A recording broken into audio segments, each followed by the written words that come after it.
ओम ज्ञानतिमिरान्धस्य ज्ञानाञ्जनशलाकया चक्षुरुन्मिलितं येन तस्मै श्रीगुरुवे नमः। श्रीचैतन्यमनोभीष्टं स्थापितं येन भूतले स्वयं रूपकदा मह्यं ददाति स्वपदामृतं। वन्देऽहं श्रीगुरो श्रीयुतोपदकमलं श्रीगुरुन् वैष्णवांश्च श्रीरूपं स्वाग्रजातं सहगणरघुनाथान्वितं तं सजीवं स्वाद्वैतं सावधूतं परिजनसहितं कृष्णचैतन्यदेवं राधा कृष्णपादां सहगणललिता श्रीविशाखान्वितांश्च निमयों विष्णुपादाय कृष्णपृष्ठाय भूतले श्रीमते भक्तिवेदांत स्वामी नामिने नमस्ते स्वारस्ते देवे गौरवान्य प्रचारिणे निर्विशेष शून्यवादी पश्चात्य देशतारिणे कल्पतरुभ्यश्च कृपा सिंधु एव च पतितानां पावनेभ्यो वैष्णवेभ्यो नमो नमः। श्री कृष्ण चैतन्य प्रभु नित्यानंद श्री अद्वैत गदाधर श्रीवासदि गौर भक्त वृंदा हरे कृष्णा कृष्णा कृष्णा हरे हरे हरे राम राम राम।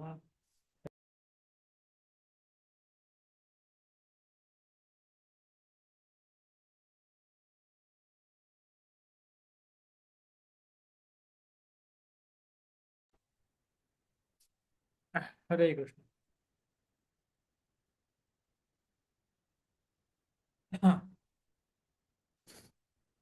सबको स्वागत है भक्ति शास्त्री कक्षा में। आज हमारे आखिरी कक्षा है भगवत गीता की 12 अध्याय।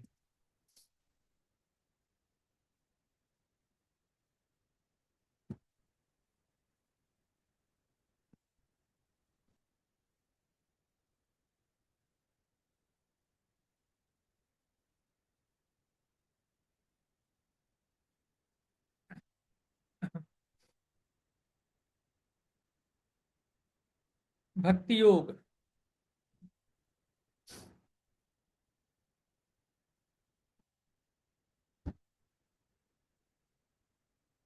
ओम नमो भगवते वासुदेवाय। ओम नमो भगवते वासुदेवाय। ओम नमो भगवते वासुदेवाय।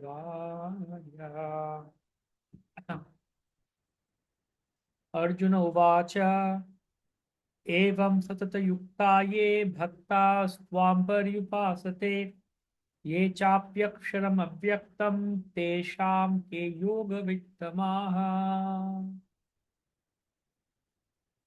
मय्यावेश्यमनो ये मां नित्ययुक्त उपासते श्रद्धया परयोपेतास्ते मे युक्ततमा मताः। ये त्वक्षरमनिर्देश्यमव्यक्तं पर्युपासते सर्वत्र गमचिन्त्यं च कूटस्थमचलं ध्रुवम् संनियम्येन्द्रियग्रामं सर्वत्र समबुद्धयः ते प्राप्नुवन्ति मामेवो सर्वभूतहिते रताः।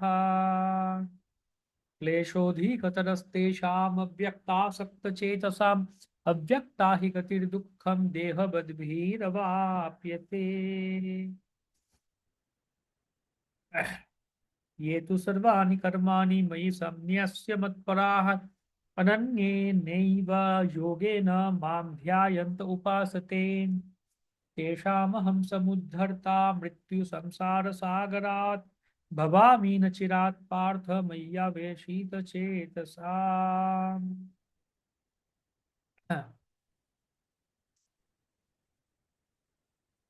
मय्येव मनाधत्स्व मयि बुद्धिं निवेशय निवसिष्यसि मय्येव अत ऊर्ध्वं न संशयः। अथ चित्तं समाधातुं न शक्नोषि मयि स्थिरम् अभ्यासयोगिना तथा मामिच्छाप्तुं धनञ्जय। अभ्यासेऽप्यसमर्थोऽसि मत्कर्मोपरमो भवो मदर्थमपि कुर्वन् कर्माणि कुर्वन् सिद्धिमवाप्स्यसि।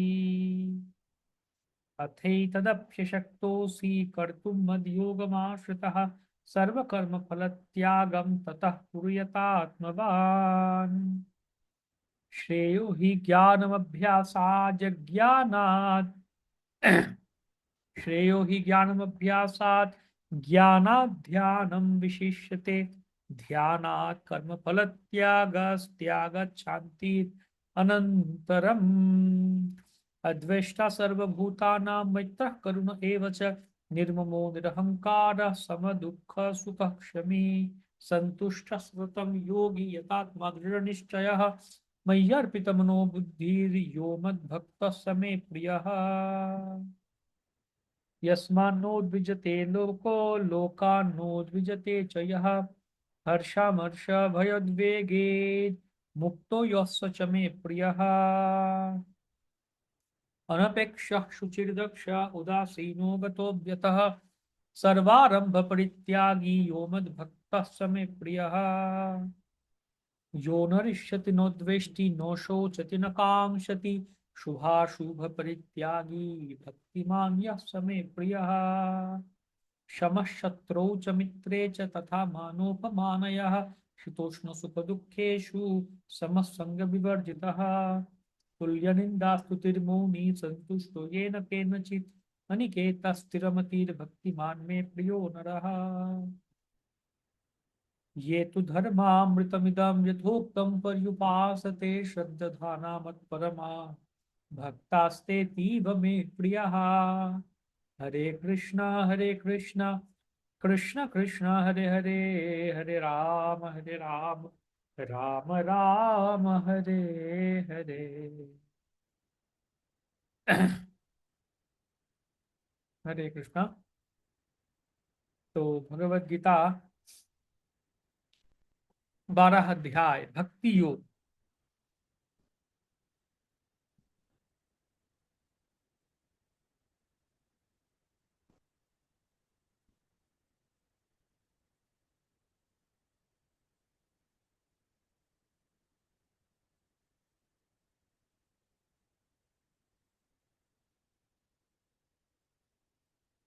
तो ये 12 अध्याय भक्ति योग भक्ति के बारे में बताया जा रहा है और ये निष्कर्ष कर रहे हैं अगले, मतलब आखिरी है ये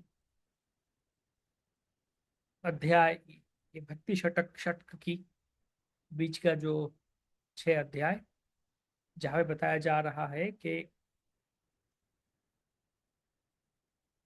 निर्गुण और सगुण उपासना में कौन सा श्रेष्ठ है। ये 12 अध्याय में निर्णय कर चुका गया है। अभी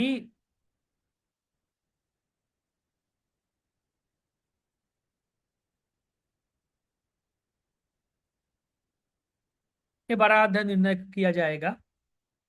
तो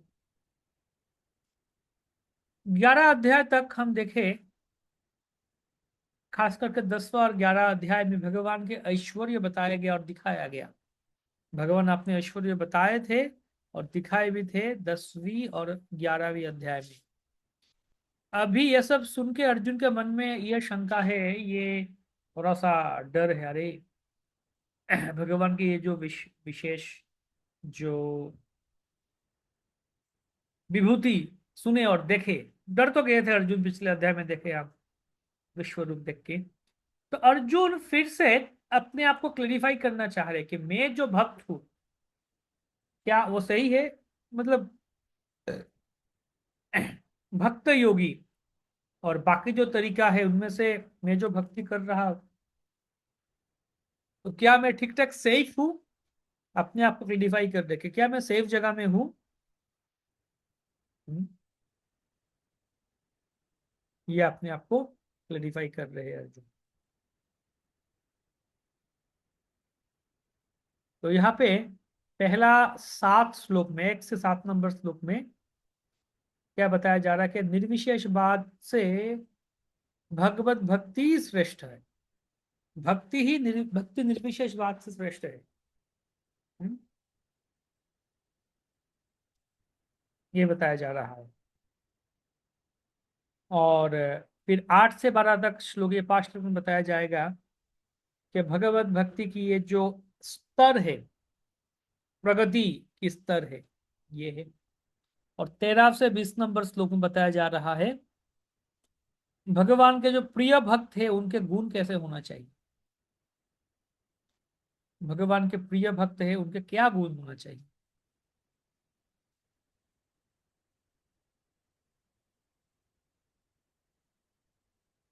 हम्म,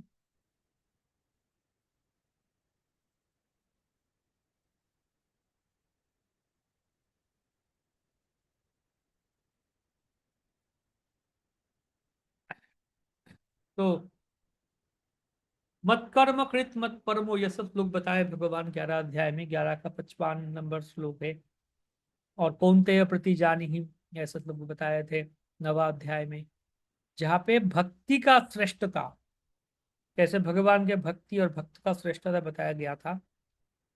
फिर से 7वां अध्याय में तेषाम ज्ञानी नित्य युक्त, ज्ञानी के बारे में बताया गया।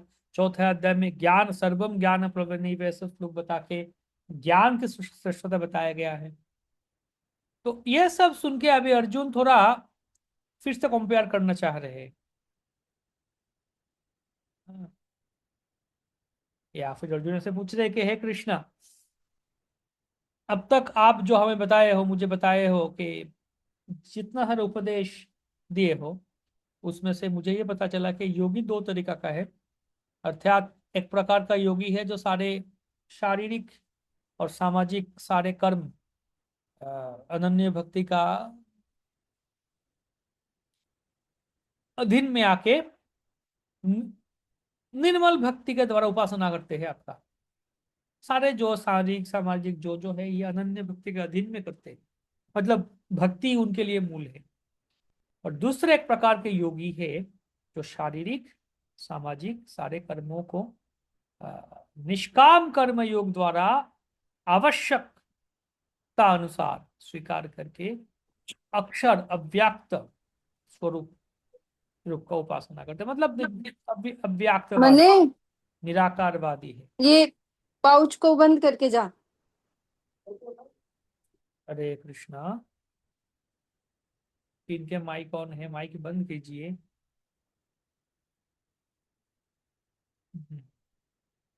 अव्यक्तवाद वादी जो है, इनमें दोनों में से कौन श्रेष्ठ है मुझे समझना है। हम्म, जैसे भक्ति शतक पहले ये भक्ति शतक शुरू हुआ ना, कर्म शतक अंत हुआ कहाँ पे? योगिनाम अपि सर्वेशाम, ये श्लोक बोल के कर्म शतक अंत हुआ और भक्ति शतक का शुरुआत हुआ। छठा अध्याय के 47 नंबर जो श्लोक था वो था चैप्टर 6 और 7 का। हाँ, चैप्टर 6 और 7 का जो एक ब्रीच, एक कनेक्शन ये था। तो अभी चैप्टर 7, अभी चैप्टर 12 के साथ बाकी जो है वो जोड़ रहे, फिर भक्ति शत का एक उपसंहार टांग रहे, एक कंक्लूजन भी वैसे ही कर रहे। ये श्रेष्ठ योगी कौन? अर्जुन ऐसे पूछे कि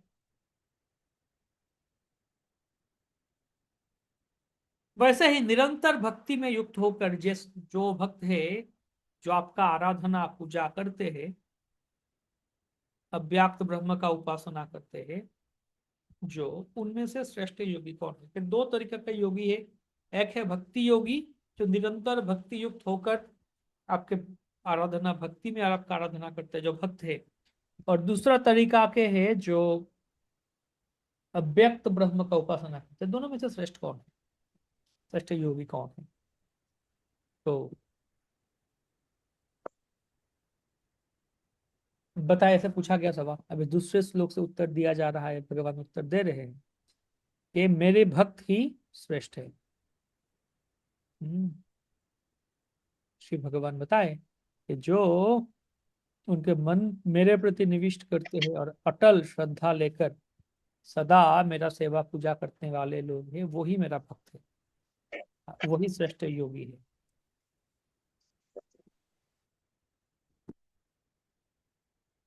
श्यामा भक्ति माता जी आने से है, आप माइक बंद कीजिए। वही मेरा श्रेष्ठ भक्त है। मतलब भगवान साफ साफ बता देते हैं कि भक्ति योगी भक्त ही भगवान के श्रेष्ठ है। मतलब वही श्रेष्ठ योगी माना जा रहा।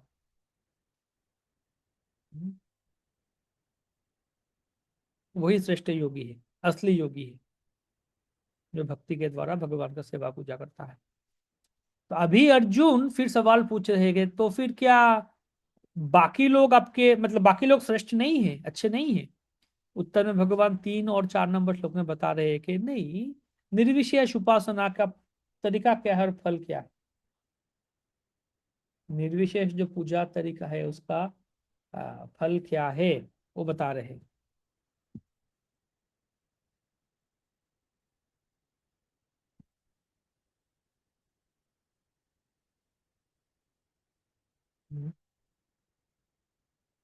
कि अव्याक्त अचिंत्य सर्वव्यापी अचल चिरंतन ब्रह्म स्वरूप का उपासना करते हैं, अ, वो भी अंततः भगवान को ही प्राप्त करते हैं।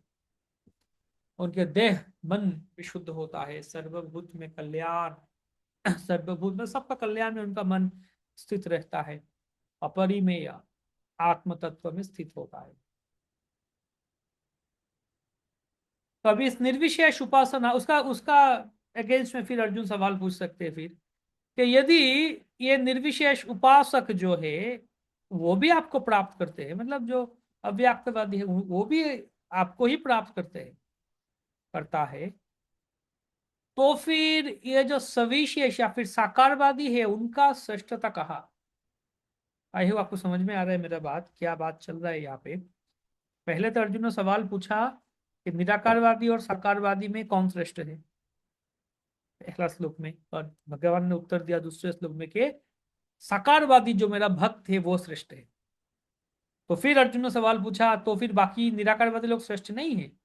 बोले भगवान बोले वो अव्यक्त अचिंत ये जो उपासना करते हैं वो मुझे ही प्राप्त करते हैं अंत में, लेकिन उनका जो तरीका है वो थोड़ा ये है, नहीं वो भी मुझे ही प्राप्त करते हैं, वो 3 4 नंबर श्लोक में बताया गया है मुझे ही प्राप्त करते हैं। तो फिर अर्जुन सवाल पूछे, फिर अगर वो भी आपको साकारवादी है वो भी आपको प्राप्त करते हैं, निराकारवादी वो भी आपको ही प्राप्त करता है, तो फिर साकारवादी श्रेष्ठ कैसे हुआ? हाँ, वो श्रेष्ठ कैसे हुए वो?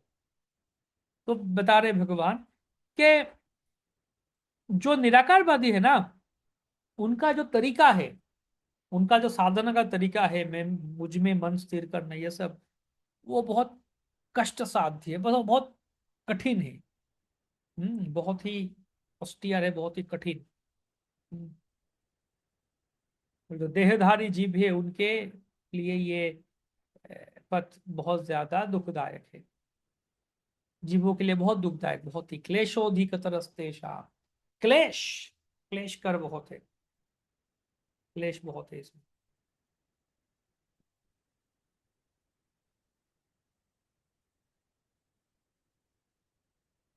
और फिर जो सविशेष भक्त है उनका श्रेष्ठता दिखाए, कि भगवान फिर बता रहे कि मेरा जो सविशेष स्वरूप का भक्त है वो मेरा अनुग्रह से ही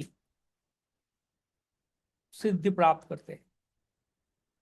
हम्म, मतलब जो निराकारवादी है उनका साधन तरीका पथ बहुत कठिन है, कष्टदायक है, लेकिन जो साकारवादी है भक्त है मेरा, भक्ति योग पालन करने वाले भक्त है, क्योंकि वो सब कुछ सारे काम मेरे में ही अर्पित कर देते, समर्पण कर देते हैं, मत परायण है कि अनन्य भक्ति योग के द्वारा मेरा ध्यान करते हैं, मुझ में आविष्ट चित्त होकर मृत्युमय ऐसे भजन करते हैं, इसलिए मैं उनको उद्धार करता हूँ, उनको उद्धार करता हूँ और वो श्रेष्ठ भक्त है, मेरा श्रेष्ठ भक्त है।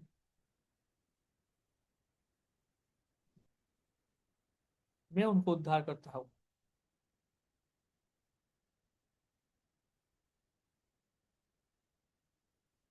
तो ये हो गया 1 से 7, पहला 7 श्लोक में प्रभुपाद तात्पर्य में बता, ये मूल फ्लो है इसका। ये निराकारवादी भक्त या फिर साकारवादी, पूजा करने वाले, कोई रूप का पूजा करने वाले लोग, उनमें से कौन श्रेष्ठ है?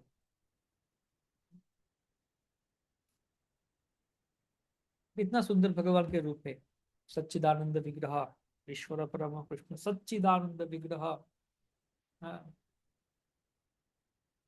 हम दर्शन करते हैं हर रोज, दर्शन आरती के समय दर्शन खुलता है भगवान के।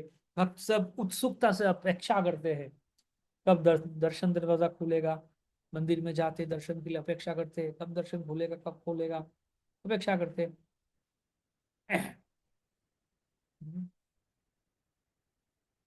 तिरुपति बालाजी जाते, यहाँ पे जाते, वहां पे लाइन में खड़े रहते लोग भगवान के दर्शन के लिए। इतना सुंदर भव्य दर्शन है।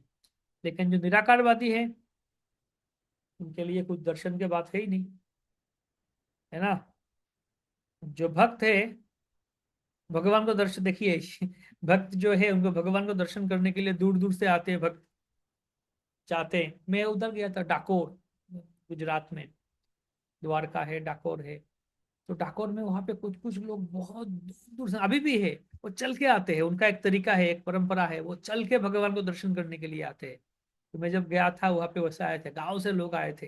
वो लोग कितना समय लगा था, दूर से कहीं से आए थे, महीनों लगा था, वो लोग आए थे ऐसे पैदल निकल पड़े भगवान को दर्शन करना। एक उत्सुकता, आकुलता, व्याकुलता, भगवान को जाकर दर्शन करेंगे। लेकिन निराकारवादी के पास वो है ही नहीं, क्योंकि भगवान तो निराकार है, किनको दर्शन करने जाएंगे। हम रथ यात्रा, बहुत सुंदर रथ यात्रा अनुष्ठान आ रहा है, स्नान यात्रा, भगवान को नहलाते हैं हम, स्नान कराते हैं भगवान को। फिर भगवान का बुखार चढ़ जाता है, फिर उनको लेकर रथ में जाके उनका बुखार ठीक ठाक होता है। तो 15 दिन दर्शन दिए नहीं किसी को। भक्त सब इतना आतुर हो जाते, आकुल हो जाते। महाप्रभु तो 15 दिन दर्शन नहीं मिला जगन्नाथ को, चले गए थे अलालनाथ। तो भक्त को दर्शन नहीं मिलता है, जगन्नाथ भी दर्शन देते नहीं 15 दिन। फिर जब दर्शन देते, भव्य रूप से आते हैं भगवान, निकल के आते हैं मंदिर से बाहर, रथ में चढ़ जाते हैं, सबको दर्शन देते। इतना सुंदर अनुष्ठान, इतना सुंदर अपूर्व स्नान यात्रा होता है, नौका विहार होता है भगवान का। एक के बाद एक अनुष्ठान होता ही रहता है। हमारे मायापुर में बता रहे थे कि 365 दिन में 245 दिन फेस्टिवल है। मैं शायद बता रहा था पिछले पहले भी एक क्लास में, 245 दिन फेस्टिवल है। आज ये प्रोग्राम, आज वो प्रोग्राम, मतलब डेटी के साथ। आज ललिता षष्ठी है, कल चंपकलता सखी के आविर्भाव है, परसों वो है, उसके बाद वो है, एक के बाद एक चलता है। 245 दिन कुछ ना कुछ है फेस्टिवल। 365 दिन में बाकी कितना दिन बचता है? हाँ, 365 से 200 मतलब लगभग 120 बचता है ना। तो जननी राष्ट्र वो चाह रहे थे कि नहीं, 365 दिन ही कुछ ना कुछ फेस्टिवल हो। तो बोल रहे थे 245 दिन काफी नहीं है, 300 रोज कुछ होना चाहिए फेस्टिवल भगवान को लेके। इतना इतना सुंदर भगवान निकालते हैं पालकी में, हाथी के ऊपर, पालकी के ऊपर, रथ में सारे भक्त लेके जाते हैं। इतना सुंदर दर्शन। लेकिन निराकारवादी के पास वो है ही नहीं कि भगवान निराकार, लाइट लाइट लाइट। आपका घर में लाइट है ना, सबका घर में, सब लाइट की तरफ देखिए तो, लाइट की तरफ देखिए। जिनका घर में लाइट है, लाइट की तरफ देखिए। कितना समय देख के रह सकते हैं आप? लाइट की तरफ देख के ऐसे बैठे रहिए सिर्फ, और कुछ सोचिए मत, कुछ सोचना नहीं, सिर्फ देखना है। हाँ, सिर्फ देखना है और सोचना नहीं। ठीक है, लाइट की तरफ सिर्फ देखना है और सोचना नहीं। और खास करके लाल रंग की कुत्ता के बारे में तो सोचना ही नहीं। लाल रंग का कुत्ता डॉग, उसके बारे में सोचना ही नहीं। सिर्फ लाइट की तरफ देखना है, 5 मिनट से देखते रहिए। और लेकिन खबरदार, लाल रंग के कुत्ता के बारे में सोचना नहीं। संभव है ऐसे? उल्टा लाल रंग के कुत्ता के बारे में और सोचेंगे। हालांकि लाल रंग का कुत्ता होता नहीं, लेकिन वो सोचते रहेंगे, हाँ एक कुत्ता है, वो लाल रंग का है। वही मन में आता रहेगा छवि। क्योंकि वो हम, मन का काम है सोचना, उसको हम रोक नहीं पाएंगे, शून्य में विलीन नहीं कर पाएंगे। लेकिन ये निराकार वाले बोले नहीं, कुछ सोचना नहीं, सिर्फ लाइट के बारे में ध्यान, लाइट लाइट लाइट, ज्योति ज्योति। अरे क्या देखेंगे लाइट के बारे में? क्या है उनका? कुछ रस है ही नहीं, कुछ आनंद है ही नहीं। तो भक्ति में ये आनंद है। ये इतने सुंदरता, भक्तर भगवान में ये जो एक मधुर था सौंदर्य।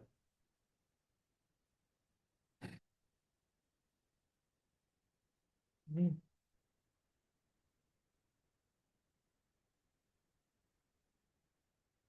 निराकारवाद निर्विशेषवादी के पास वो है ही नहीं। कितना कठिन उनका जो तरीका है, कितना कठिन है।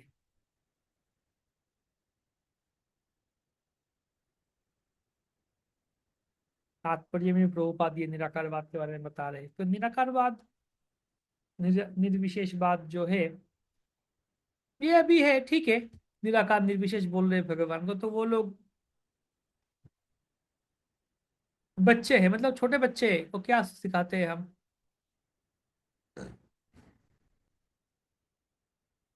हम्म,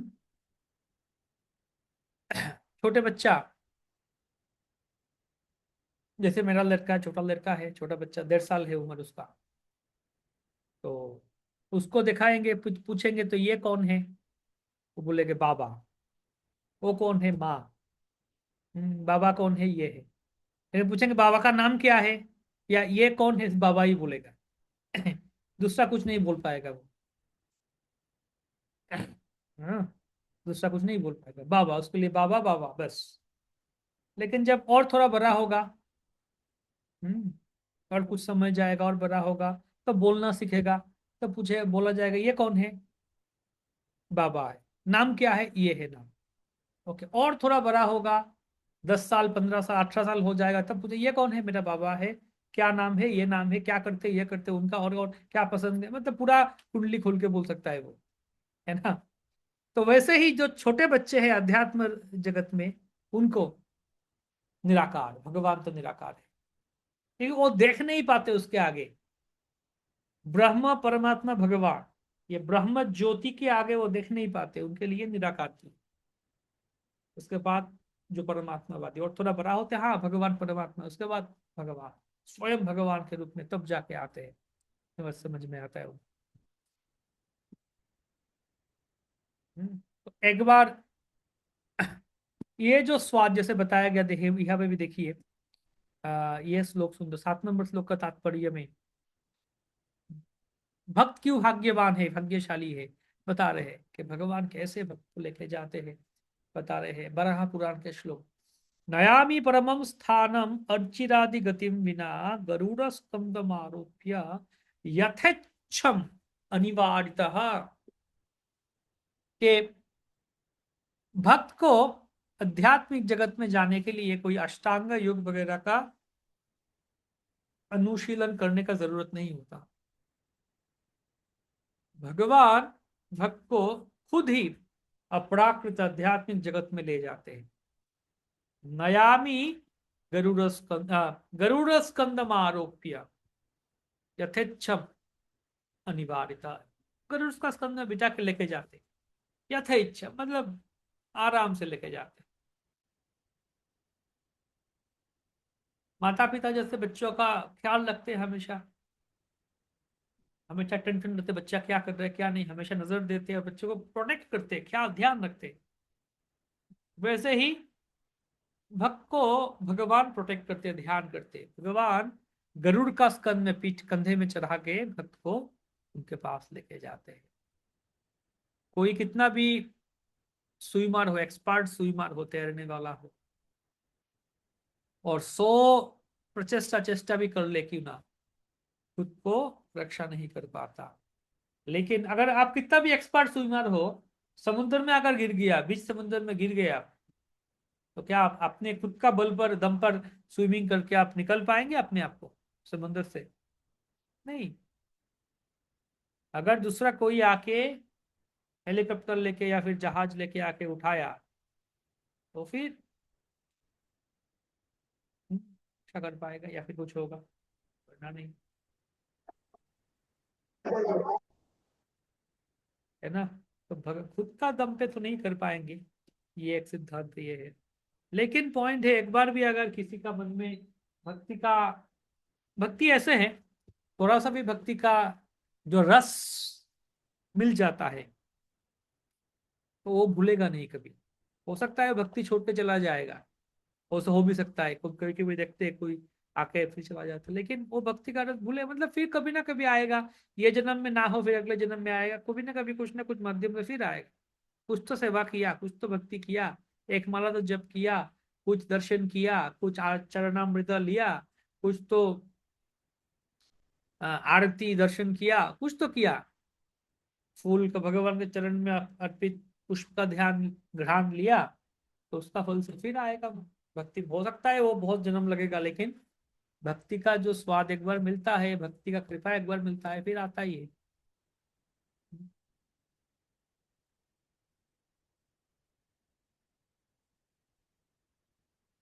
तो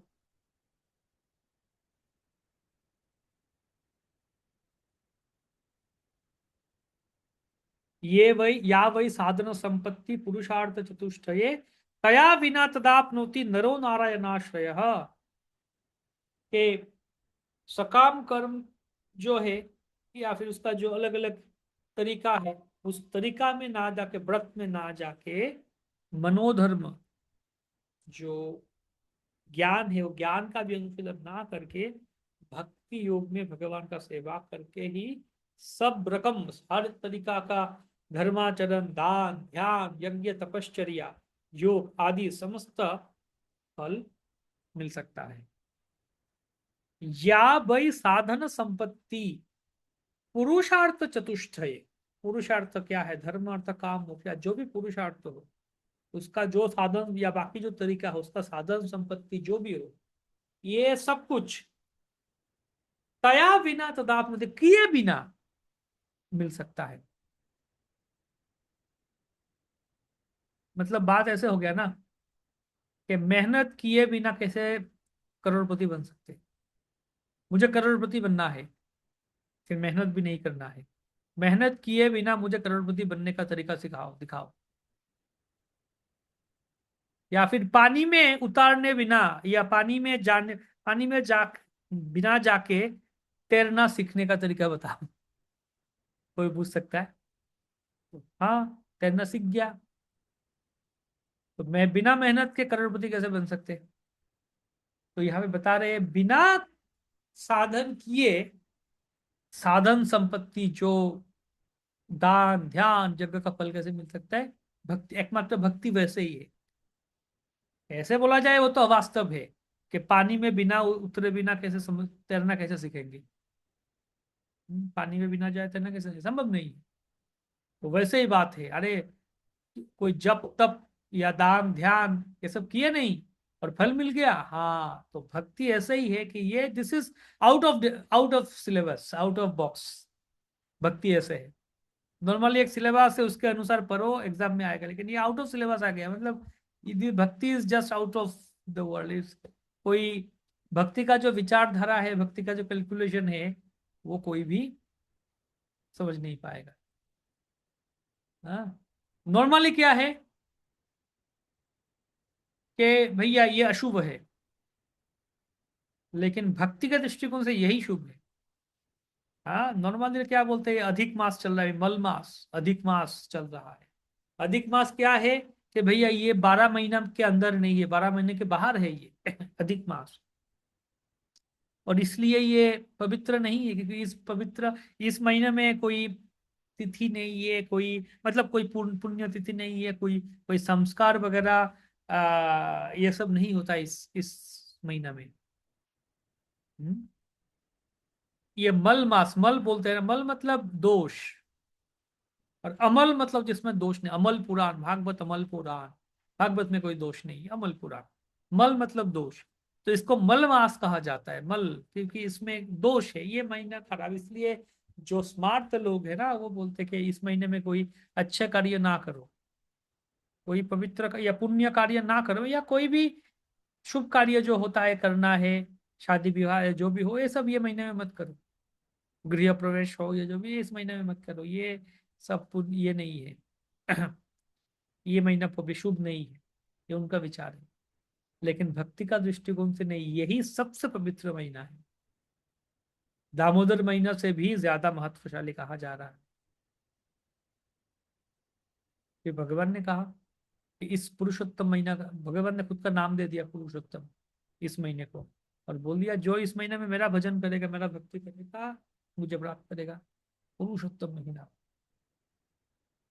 तो ये है इस महीने का विशेषता।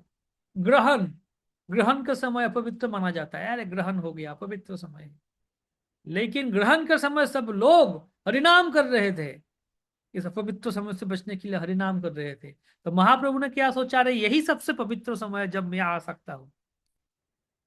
आम दृष्टिकोण से ग्रहण, एक्लिप्स अपवित्र अशुभ समय है, लेकिन भक्ति का दृष्टिकोण से यही सबसे शुभ है, क्योंकि उस समय चैतन्य महाप्रभु का आविर्भाव हुआ था। हम्म, सब हरिनाम करो। तो भक्ति का दृष्टिकोण ही अलग है, out of syllabus, out of box. तो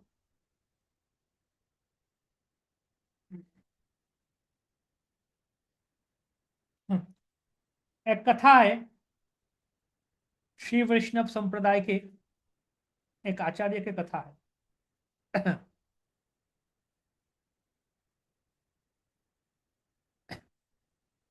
तो ये आचार्य है, ये आचार्य यमुनाचार्य। नाम सुने ना सब यमुनाचार्य के बारे में। रामानुज आचार्य जी के भी पहले आचार्य थे यमुनाचार्य। रामानुजाचार्य ने यमुनाचार्य का शिष्यों से ही दीक्षा लिया। हम्म? यमुनाचार्य रामानुजाचार्य को देखे थे, लेकिन दोनों में बातचीत या मिले नहीं थे, मतलब दोनों में बातचीत नहीं हुआ था, दूर से देखे थे। और उनका इच्छा था, यमुनाचार्य का इच्छा था कि रामानुजाचार्य आचार्य बन जाके जाके भक्ति करे। तो खैर वो बहुत लंबा कथा है, रामानुजाचार्य के जो का कथा है, बात है। तो रामानुजाचार्य नहीं, यमुनाचार्य, उनकी कथा है कि बचपन में वो गुरुकुल में पढ़ते थे और पढ़ाई करते, उन्हें पिताजी भी गुजर गए थे, गुरुकुल में पढ़ाई करते थे। अच्छा लड़का, अच्छा बच्चा, गुरुकुल में पढ़ाई करता था, शास्त्र वेद पाठ भजन, भगवान के भक्ति पूजा, वेद पाठ सब करता था लड़का यमुना, गुरुकुल में बैठ के। तो एक दिन गुरुकुल में बैठ के वो पढ़ाई कर रहा था और गुरुदेव कोई बाहर में गए थे। तो उस समय कोई दूसरा गुरुकुल के कोई कुछ बच्चे आए, मतलब कुछ कुछ लोग आए, कुछ बच्चे आए, आके बोलने लगे यमुना को, तुम्हारा गुरुदेव कहाँ है, तुम्हारा गुरुदेव कहाँ है। बोले क्यों, बोले तुम्हारा गुरुदेव को पता नहीं, इतना बड़ा दुस्साहस। बोले क्या बात, बोले, तुम्हारा गुरुदेव को ये पता नहीं कि उनको टैक्स देना चाहिए हमारा गुरुदेव को। तो एक्चुअली वो लोग जो आए थे, उनका गुरुदेव का नाम था कोलाहल पंडित, नाम ही था कोलाहल। मतलब बहुत कोलाहल करता था, बहुत मतलब पंडित था, बहुत बड़ा पंडित था, बहुत बड़ा पंडित था। और उस पंडित ने सबको हरा दिया, मतलब उसके साथ तर्क में कोई जीत नहीं पाता, सबको हरा दिया उस पंडित ने। और राज पंडित था, राजा का पंडित था, राज दरबार में। तो ऐसा नियम था कि जो जो इस कोलाहल पंडित के सामने हार जाएगा, उन लोगों को इस कोलाहल पंडित को टैक्स देना पड़ेगा। जैसे राजा सबसे टैक्स लेते थे ना, अभी ये पंडित बाकी पंडितों से, ब्राह्मणों से टैक्स लेता था। तो यमुना के जो गुरुदेव है वो भी हार गए थे तर्क में उस कोलाहल पंडित के साथ, तो उनको भी टैक्स देना पड़ता था। तो लेकिन एक दो साल हो गया टैक्स दिए नहीं, टैक्स बाकी पड़ गया। तो वो कोलाहल पंडित का शिष्य लोग आए, आके तापने लगेगा, था तुम्हारा पंडित गुरुदेव टैक्स दिए नहीं, ऐसे ऐसे मतलब कुछ ये इस तरीके से अहंकारी तरीके से बोलने लगे। तो यमुना लड़का, छोटा लड़का, बुरा लगा। तो वो बोलने लगे कि तुम लोग जैसे हो, जैसे बोल रहे हो, बात कर रहे हो, तुम्हें पता ही नहीं कि ऐसे एक वरिष्ठ कोई ब्राह्मण के बारे में कैसे बात करना चाहिए। कोई गुरु है, कोई पंडित, उनके बारे में सम्मान देकर बात करना चाहिए। लेकिन तुम लोग जैसे हो, तुम्हारा गुरु भी ऐसे ही है, तुम्हारा गुरु ने तुम्हें सिखाया नहीं ऐसे सम्मान देना चाहिए ब्राह्मणों को, सबको। हम्म? और गुस्सा हो गए ये लोग, अरे क्या बोल रहे हैं, हमारे गुरु के बारे में बोले, जाओ तुम्हारे गुरु को बोलो कि मैं उनको चुनौती देता हूँ तर्क करने के लिए, मेरे साथ आके तर्क करे। तो बोले क्या बोल रहे हो तुम, हाँ मैं सही बोल रहा हूँ, तुम्हारा गुरु को बोला कि मेरे साथ तर्क करे। तो खैर ऐसे ऐसे वो लोग भी हंसने लगे, बोले नहीं जाओ। तो गए जाके गुरु को बोले, गुरुदेव ऐसे ऐसे बोलते, गुरुदेव को गुस्सा हो गया, क्या छोटा सा बच्चा मुझे ऐसे बोल रहा है। लेकिन राजा बोले हाँ, अगर ऐसे तर्क चुनौती दिया तो चुनौती स्वीकार करना, जैसे स्वीकार करो तो फिर भेजा, जाओ उसको लेके आओ। उसके पास आया, आके बोले क्या तुम सचमुच सीरियस हो, तुम चुनौती दे रहे हो? कोलाहल पंडित तो बोले हाँ। बोले अगर तुम हार जाओगे तुम्हारा सिर काट लिया जाएगा, पता है ना? बोले हाँ। मतलब तुम ऐसे कर रहे हो, अपमान कर रहे हो, मृत्युदंड। बोले हाँ ठीक है। तो बोले चलो हमारे साथ। बोले नहीं, हम ऐसे नहीं जा सकते। बोले क्यों? मैं राज पंडित के साथ तर्क करने जा रहा हूँ, तो मैं ऐसे ना थोड़ी पैदल चल के जाऊंगा, मुझे भी ऐसे सम्मान के साथ, एक राजकीय, एक आ, भव्यता के साथ मुझे लेके जाया जाए। तो आके बताया ये बात, सुन के तो पंडित और गुस्सा हो गया। राजा बोले ठीक है कोई नहीं, भेजो हाथी घोड़ा पालकी भेजो, उसको लेके आओ। तो हाथी घोड़ा पालकी वगैरह ऐसे ढोल वोल बजा के, नगाड़ा बजा के लेके गए यमुना को। तो यमुना गया वहां पे राज दरबार में। ऐसे दरबार में सब लोग बैठे, तर्क होगा इसके बीच। छोटा सा एक लड़का और महान पंडित कोलाहलाचार्य, कोलाहल पंडित। तो यहाँ पे राजा बैठे, रानी बैठी, और सब लोग भी बैठे, सब लोग वहां पे मंत्री वगैरह, कोलाहल पंडित। तो यहाँ पे राजा और रानी में एक एक और दूसरा एक तर्क शुरू हो गया, दूसरा एक शर्त लग गया। रानी बोली कि मुझे लगता है लड़का को देख के यही जीतेगा, छोटा सा लड़का है, लेकिन मुझे लगता है तो यही जीतेगा। राजा बोले नहीं नहीं नहीं, क्या बोल रहे हो ये सब?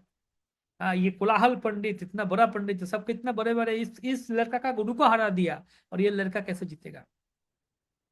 तो शर्त लगाया। तो रानी बोले ठीक है, शर्त ये है कि मैं अगर हारूंगी, मतलब ये अगर मेरा ये लड़का अगर यमुना अगर हार जाएगा तो फिर मैं आपका दासी बन के रहूंगी पूरा जीवन। बोला हाँ, इतना बड़ा शर्त? तो बोले ठीक है, मैं भी शर्त देता हूँ कि अगर ये कोलाहल पंडित हार जाएगा, ये बच्चा जीत जाएगा, तो फिर मैं मेरा आधा राज्य दे दूंगा इसको, इस लड़का को। तो बोले ठीक है, शर्त लगा। अभी तर्क युद्ध शुरू हुआ दोनों में, दोनों पंडितों में, यमुना और कोलाहल पंडित में। तो कोलाहल पंडित ने पहले बोला कि तुम मुझे सवाल पूछो। बोले नहीं नहीं, आप पूछिए। तो कोलाहल पंडित ने कुछ सवाल पूछा, उत्तर दे दिया। तो यमुना बोला क्या आप मुझे छोटा बच्चा समझ के आसान आसान सवाल पूछ रहे हो, कठिन कठिन कुछ पूछो। बोले अरे और कठिन? बोले हाँ, तो और बहुत कठिन, बहुत कठिन कठिन सवाल पूछे कोलाहल पंडित। लेकिन यमुना जो लड़का है वो आसानी से उत्तर दे दिया। बोले आप मुझे और कठिन पूछो। तो अभी ये कोलाहल पंडित को थोड़ा ईगो लगा, और हार्ट हुआ ईगो। तो बोला ठीक है, अब तुम पूछो मुझे। कोलाहल पंडित ने यमुना को बोला तुम मुझे पूछो प्रश्न। बोला, ठीक है, मैं 3 प्रश्न पूछूंगा, मैं 3 वाक्य बोलूंगा, आपको उसको खंडन करना है। खंडन करके उसको उल्टा जो सिद्धांत स्थापन करना है। मतलब मान लीजिए मैं अगर बोलूंगा कि ये मेरे पास एक ये फोन है, मोबाइल है। मैं अगर बोलता हूँ ये फोन नहीं, ये मोबाइल नहीं, ये एक बिस्किट है। मतलब मैं अगर बोला ये एक बिस्किट है, या फिर मैं बोला ये एक मोबाइल फोन है, मान लीजिए मैं बोला ये मोबाइल फोन है, तो आपको मेरा बात खंडन करके ये साबित करना कि नहीं, ये मोबाइल फोन नहीं है, ये एक बिस्किट है। और आपने कहा, मान लीजिए आप कह रहे हो कि ये एक बोतल है, तो मुझे ये खंडन करके ये दिखाना है कि नहीं, ये बोतल नहीं, ये एक बाल्टी है या फिर ये एक जूता है। ऐसे तर्क होता है, न्याय सिद्धांत लेके तर्क होता है। तो भी ठीक है, 3 सवाल बोलेंगे या 3 बात बताएंगे, ये 3 बातों को खंडन करना है। ओके। तो पहला बात बोला कि हमारा जो राजा है ना, नहीं, पहला बात ये बोला कि कुलाहल पंडित को बोला यमुना ने कि आपके जो माँ है वो एक बाज औरत है। बाजा किसको बोलते हैं? मतलब जो औरत के कोई बच्चा नहीं है, संतान नहीं है, उनको बंध्या या फिर बाज बोलते हैं। तो सवाल मतलब पहला बात बोला कि आप तुम्हारे जो माँ है, आपके जो माँ है वो बाज औरत है। तो कैसे संभव है बाज औरत है? क्योंकि ऑलरेडी उनका एक बच्चा है, ये कोलाहल पंडित है ना, ये पंडित का माँ, पंडित की माँ जो है वो बाज औरत, कैसे संभव है? ऑलरेडी तो उनका वो तो संतान है ना, तो संतान है तो बाज कैसे हो सकते? इसको उसको खंडन करना है। नहीं नहीं नहीं नहीं, मैं ये बोला, ऐसे बोला कि तुम्हारे जो माँ है, मतलब यमुना ने कुलाहल पंडित को बोला कि आपके जो माँ है वो बाज औरत नहीं है, आपकी माँ बाज औरत नहीं है। अब इसको खंडन करके तुम दिखाओ, ये आप आपको ये दिखाना है कि हाँ वो बाज औरत है। ये कैसे संभव है? पंडित सोचने लगे, उत्तर दे नहीं पाए। बोला अगले बात क्या है, नेक्स्ट पॉइंट, नेक्स्ट सेंटेंस बताओ। नेक्स्ट सेंटेंस पूछ बोला कि हमारे जो राजा है वो बहुत पुण्यवान है। मतलब इसको खंडन करके क्या बोलना बोलना चाहिए अभी कुलाहल पंडित को? कि हमारे राजा पापी है, पुण्यवान नहीं है, ये दिखाना है। मैं बोले अरे ये कैसे दिखाएंगे? ऐसे साबित करेंगे तो आप मेरा तो सर काट काट लिया जाएगा। मैं कैसे दिखाऊँ ये कि राजा पापी है पुण्यवान नहीं है? ये तो गलत बात बोल रहा है। अभी तीसरी पॉइंट बोला, ये सुन के तो और सब लोग एकदम कोलाहल मच गया। तीसरी पॉइंट यमुना ने बोला कि हमारा जो रानी है वो बहुत ही एक सती नारी है, चेस्ट लेडी है, चेस्ट वुमेन है। मतलब उसको खंडन करके क्या दिखाना पड़ेगा? कि हमारा जो रानी है वो चेस्ट नहीं है, अनचेस्ट है, असती है, करेक्टर चरित्र खराब है, वो दिखाना पड़ेगा। और बोल रहे हैं क्या बोल रहे हैं, क्या बोल रहे हैं, क्या बोल रहे हैं ये लोग, ये लड़का गुस्सा हो गया, क्रोधित हो गया, कौन हलचल मच गया है, क्या बोल रहे हैं? कोलाहल पंडित तो कुछ बोल नहीं पाया, वो कुछ बोल नहीं पाया, वो चुपचाप है। वो क्या बोलेगा अभी, कैसे खंडन करेगा इन तीनों बातों? तो बोले नहीं मैं खंडन नहीं कर पाऊंगा, लेकिन तुम करके दिखाओ तो मान जाऊंगा कि तुम जीत जाओगे। उसको भी लगा कि अरे ये तो बोल नहीं पाएगा, ये असंभव वाक्य है। तो राजा भी गुस्सा हो गया, हाँ तुम ये खंडन करके दिखाओ, देखते हैं तुम क्या बोल रहे हो। तब बालक यमुना बोलने लगा कि हाँ पहली बात जो है, आपकी माँ बाज औरत नहीं है, इसको खंडन करके दिखाना है। तो शास्त्र में, शास्त्र का श्लोक कोटेशन बताया कि बाज किनको कहते हैं। एक तो हम जानते हैं कि जिनका बच्चा नहीं है, संतान नहीं, बाज कहते हैं।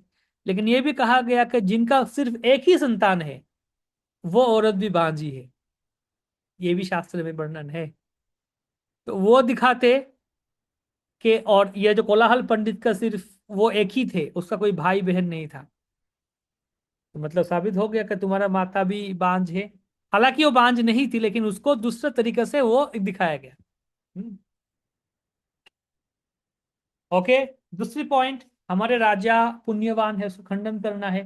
कैसे खंडन करें? तो बोला हाँ राजा तो पुण्यवान है ही, खुद कोई पाप नहीं करते, पुण्यवान है, दान दक्षिणा देते हैं सबको, धर्म करते हैं। लेकिन ये भी वर्णन है कि एक राजा जो है वो अपने प्रजा की जो पाप है उसका एक अंश राजा को लेना पड़ता है। प्रजा जो पाप करता है उसका एक अंश राजा को लेना पड़ता है। तो इतने सारे प्रजा है, सब कितना पाप करते हैं, उनका अगर थोड़ा थोड़ा पाप करके भी सबका थोड़ा थोड़ा पाप भी राजा लेके जाएंगे तो कितना पाप हो जाएगा राजा के पास। तो इस दृष्टिकोण से राजा पुण्यवान नहीं है, पाप है राजा का। इसलिए ये भी एक विषय है, जो जो हम लगते हैं राजा बन गया, नेता बन गया, लीडर बन गया, मैनेजर बन गया, प्रेसिडेंट बन गया, उतना आसान नहीं है। ये गुरु बन गया नहीं। हम्म, उनके अधीन में जो है उनका भी पाप लेना पड़ता है। अभी तीसरे पॉइंट है, जो रानी जो है, रानी सती नारी है, उसको खंडन किया जाए। कैसे खंडन करेंगे? हाँ रानी बहुत सती है, पतिव्रता है, लेकिन शास्त्र में यह वर्णित है जो राजा जो है वो इंद्र, चंद्र, वरुण, ऐसे 8 दिक्पाल होता है, 8 या 6 बोला गया, अष्टदिक्पाल तो, लेकिन 6 ये देवताएं कहा गया, उनका प्रतिनिधि राजा होते हैं। इंद्र, चंद्र, वरुण ऐसे करके इनका प्रतिनिधि है राजा। तो मतलब क्या है? रानी अपने आप में पुण्यवती है, पतिव्रता है और सती नारी है। लेकिन क्योंकि राजा उनका रानी के जो पति है राजा, वो अपने आप में 6 और पुरुषों का प्रतिनिधि है। इसका मतलब ये जो रानी है ये सती नहीं है, वो और पुरुष जो है जैसे इंद्र चंद्र वरुण ऐसे देवता पुरुष है, उनके भी पत्नी है माना जा रहा है। इसका मतलब वो सती नहीं है। तो ऐसे ऐसे तर्क प्रस्तुत किया ये छोटा बालक ने। सब लोग उठ के तालियां बजाने लगे सब लोग, और ये हो गए, मतलब ये जो ब्राह्मण पंडित है, कोलाहल पंडित हार गया। हम्म। और रानी उठ के इस लड़का को, यमुना को उपाधि टाइटल दिया, आलो बंदार। आलो बंदार तो तमिल भाषा में आलो बंदारू मतलब अ, जो विजेता, दिग्विजयी, तो सबको जीत लिया। आलो बंदार, आलो बंदार, आलो बंदार। तब से यमुनाचार्य का नाम पड़ गया आलो बंदार। आलो बंदार यमुनाचार्य। तो सर शर्त के अनुसार राजा ने आधा राज्य दे दिया, किसको? यमुना को। इस लड़का यमुना को आधा राज्य दे दिया, और आधा राज्य लेके अभी राजा बन गया। छोटा सा बालक यमुना अभी राजा बन गया। आधा राज्य मतलब वो भी कितना बड़ा मान लीजिए आधा बंगाल रख दे दिया, या आधा आपका कोई राज्य, बड़ा राज्य हुआ करता था उस समय तो, और बड़ा बड़ा राज्य आधा दे दिया, इतना बड़ा राज्य है। तो फिर राजा बन गया। तो आस पड़ोस का जो राज्य थे ना, जो शत्रु राज्य, वो लोग सोचा रहे नया नया लड़का राजा बना, तो उसको समझ में नहीं आएगा, चलो हम आक्रमण करके करके उसका राज्य जीत लेते हैं, उसको हरा देते, मार देते उसको। तो वो लोग सोच ही रहे थे, और तब तक ये यमुना क्या किया, सेना लेके उन राज्यों में आक्रमण कर दिया, उनको भी हरा दिया। ऐसे देखते देखते यमुना अभी राजा बन गया, महाराज यमुना। उन्होंने क्या किया, देखते देखते राज्य का विस्तार करना शुरू किया, और बहुत शक्तिशाली राजा भी बन गए। वो समझ बीत गया, शक्तिशाली राजा बन गया यमुना। लेकिन पहले भक्ति में था, पहले भक्त था ना। अभी भक्ति व्यक्ति छोड़ के गुरुकुल में पढ़ाई करता था, भक्ति करता था, पूजा पाठ करता था। अभी सब कुछ छोड़ के राजा बन गया। राज कार्य, शासन करने में, प्रजा पालन करने में, युद्ध करने में, नया राज्य जीतने में, वही अपना समय व्यतीत करता था। हम्म, क्योंकि अभी राजा बन गया। तो ऐसे ऐसे बहुत समय बीत गया। मतलब एक दृष्टि से बोला जाए भक्ति छोड़ दिया, भक्ति छोड़ के अभी राजा बन के राजा का राज कार्य ही करने लगा। तो यमुना के जो दादाजी थे वो एक महान भक्त थे। महाभक्त थे। तो शुद्ध भक्त थे भगवान के। उन वो अभी बहुत समय बीत गया, वो अभी आखिरी उम्र में थे और शरीर छोड़ने वाले। तो उनका मन में एक दुख था कि मेरा जो पोता है यमुना, इतना अच्छा बच्चा था, इतना अच्छा लड़का था, भगवान का भक्त था, भक्ति करता था, शास्त्र पढ़ता था, पूजा पाठ करता था, नाम करता था, लेकिन अभी सब कुछ छोड़ के, एक विषयी भक्ति छोड़ के विषयी राजा बन गया। भक्ति छोड़ दिया, वो गलत रास्ता से चला गया। उसको अगर भक्ति में फिर से लाया जाए तो कितना अच्छा होगा। तो उन्होंने, उनके एक शिष्य थे, राम राम मिश्र करके नाम, उनको बोला कि मेरा एक इच्छा है। बोले क्या इच्छा है? कि आप तुम मेरा ये जो पोता है उसको फिर से भक्ति में लाना, भक्ति में लेके आओ। कोशिश करो मेरा पोता को फिर से भक्ति में लेके आ। तो ये बोल के, ये निर्देश देके वो शरीर छोड़ दिए, शरीर छोड़ दिए। तो शिष्य को आदेश दिया कि मेरा आदेश है, या फिर मेरा एक इच्छा है, मेरा पोता को फिर से भक्ति में लाओ, फिर से प्रचार करो उसको जाके। तो अभी राम मिश्र गुरु का आज्ञा लेके क्या किए, बोले ठीक है मैं ये गुरु का आज्ञा पालन करूंगा। तो गए अभी यमुना के पास उनको प्रचार करने के लिए। लेकिन तो ऐसा आसानी से जाके महाराज से मिल नहीं सकते, महाराजा है, महाराजा से कैसे मिलेंगे, राजा से कैसे मिलेंगे आप, संभव नहीं है। तो राजा के महल के पास गया, लेकिन सामने अंदर जाने का तो अनुमति नहीं है। तो बाहर ही घूम रहे थे, घूम रहे थे, तब उनको दिखा जंगल में कुछ। हम्म, पौधा है, शाक, जैसे बंगाल में शाक बनता है, स्पिनाच, पंजाबी में साग बनता है ना, साग। ये बंगाल में तो अलग अलग अलग टाइप का साग बनता है। तो तमिलनाडु में वहां पे एक साग है तुरबलाई करके, एक साग, उसका नाम बोला गया तुरबलाई। ऐसे दिखता है पता नहीं मुझे, लेकिन वो कहा गया आयुर्वेद शास्त्र में कि वो ऐसे है साग कि वो अगर कोई खाएंगे खाएंगे तो उनका मन सत्वगुण में आ जाएगा, उनका बुद्धि और मन सात्विक हो जाएगा, और वो धर्म भगवान के बारे में सोचेंगे, बुद्धि और शार्प होगा, सात्विक होगा। हम्म। तो ये एक चीज है आयुर्वेद में है। एक आयुर्वेदिक डॉक्टर बता रहा था, बहुत प्राचीन ये में बताए थे कि आप किसी को भी मेरे पास लेके आइए, मैं खाना ऐसे बनाऊंगा, खाने में मसाला ऐसे ऐसे मसाला दूंगा, या फिर मसाला को ऐसे इधर उधर करूंगा कि कोई सत्वगुण वाला व्यक्ति को मैं तामसिक बना सकता हूँ, और कोई तामसिक व्यक्ति को सात्विक बना सकता हूँ। खाने में मसाला या फिर खाना ऐसे बनाया जाएगा, खाने का जो व्यंजन तरीका, प्रोसेस ऐसे बनाया जाएगा, तामसिक व्यक्ति को सात्विक बनाया जा सकता है। खाना बनाने का तरीका ऐसे, मसाला, स्पाइसेस, हर्ब्स।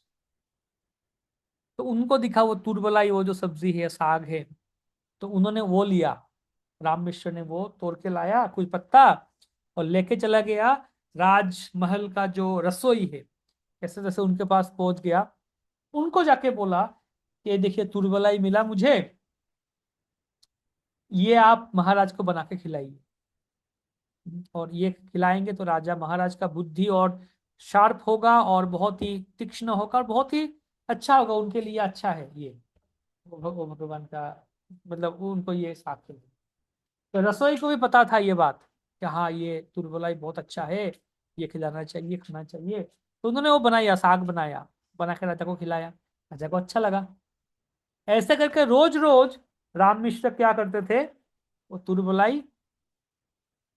ये भी एक सीखने का बात है कि प्रचारक जो हो है ना, जो प्रचार करते हैं, भक्त है, उनका कितना धीरज होना चाहिए, प्रचारक भक्त का कितना धैर्य होना चाहिए। ऐसा नहीं कि अचानक जाएंगे और हम जीत लेंगे सबको भक्त बना देंगे, नहीं, कितना धीरज लेके प्रचार करना चाहिए। तो वो राम मिश्र सीधा जाके मिले नहीं महाराज से, यमुनाज से, वो तुरबलाई बना रोज रोज लेके आते थे। और जो रसोई है, रसोईया जो है कुक, वो रोज बनाते थे तुरबलाई का साग। वो खाते खाते राजा को बहुत अच्छा लगा। तो बहुत दिन ऐसे कुछ दिन बीत गया, रोज रोज लेके आते थे, रोज बना के देते थे खाने में, ये भी एक व्यंजन डिश होता था। एक दिन राम मिश्र आए नहीं, और राजा को दिया नहीं, तो फिर वो तुरबलाई। तो राम महाराज जब बैठे खाने में, बोले क्या वो कहाँ गया, वो जो मुझे देते हो जो साग जो वो कहाँ गया, आज दिया क्यों नहीं। बोला अरे वो जो रसोई ने बनाया नहीं, बोले बुलाओ रसोई को, आज क्यों नहीं बनाया वो, महाराज पूछ रहे। बोले महाराज रोज एक ब्राह्मण आता है कहाँ से, और वो लेके आता है, तो आज वो आया नहीं। तो मैंने उनको पूछा आप क्यों लाते हो, बोले मुझे, मैं राजा, हमारे राजा को मैं बहुत सम्मान करता हूँ, और राजा मेरा बहुत प्रिय व्यक्ति है, तो मैं चाहता हूँ राजा का स्वास्थ्य अच्छा रहे, हेल्थ अच्छा रहे, और बुद्धि से सोच पाए, सब कुछ कर पाए, उनका भला हो, इसलिए मैं बना के ये इसलिए लाता हूँ। लेकिन आज जो ब्राह्मण आया नहीं, तो इसलिए मैं भी नहीं बना पाया। तो राजा बोले ठीक है, कल अगर वो ब्राह्मण आए तो मुझे अवश्य लेके आना मेरे पास, मैं देखना चाहता हूँ इस ब्राह्मण को, मिलना चाहता हूँ। अगले दिन तो रसोई अपेक्षा कर रहे थे, और राम मिश्र अगले दिन आए, फिर लेकर आए तुरबलाई। तो अगले दिन जब आए रसोई के पास, वो बोला अरे कल क्यों आए नहीं थे, कल कहाँ थे, बोले कल आ नहीं पाया, तबीयत थोड़ा खराब था, दूसरा कुछ बोले आ नहीं पाया। तो बोला अरे अरे आप जल्दी चलो, महाराज आपसे मिलना चाहते हैं।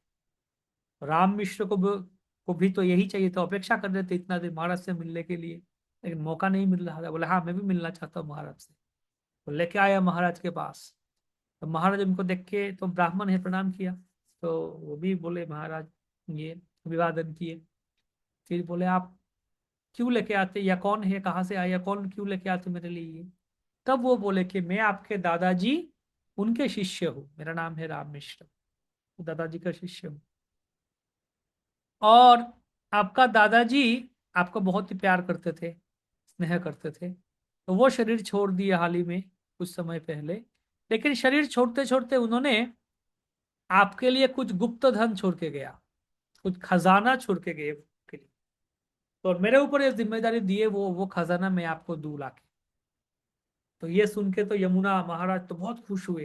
बोले हाँ, मुझे अभी सख्त जरूरत है खजाना का, धन का, क्योंकि मुझे अभी और भी आजू बाजू में कुछ राजा है, वो मेरे राज्य में आक्रमण करने के लिए सोच रहे हैं। तो मुझे युद्ध करना है, तो युद्ध के लिए मुझे आक्रमण करना है उनके ऊपर भी। तो युद्ध के लिए बहुत धनराशि चाहिए, लेकिन मेरा राजकोष में उतना धन तो नहीं है अभी। तो जब मुझे और धनराशि चाहिए, कहाँ है खजाना, मुझे दो खजाना लाके दो। राम मिश्र बोले नहीं, ऐसे तो नहीं दे सकते, क्योंकि आपका दादाजी बोल के कि खास करके आपको ही देना है वो। और वो ऐसा जगह में रखा हुआ है कि सात सात, मतलब एक समंदर का बीच में रखा गया है वो। और वहां पे सात सात दरवाजा है, सात सात बक्सा के अंदर, या फिर वो जो गेट के अंदर पहरा, मतलब छुपाया गया है। सात दरवाजा है, छुपाया गया। और वहां पे एक नाग, बहुत बड़ा एक नाग है, सर्प है, महासर्प, वो उसका पहरा देते हैं। महासर्प है, उसका पहरा देता है। और 12 वर्ष अंतर अंतर दक्षिण से एक राक्षस, एक असुर आता है। हम्म, एक राक्षस आता है, जो आके इस खजाना को देखता है कि ठीक ठाक है या नहीं, पहरा देता है उसको। हम्म, तो इसलिए आपको जाना पड़ेगा, मुझे आपको लेके जाना पड़ेगा उस जगह में, तब जाके मिलेगा। बोले ठीक है चलो, मैं मेरा हाथी घोड़ा और सेना लेके आता हूँ।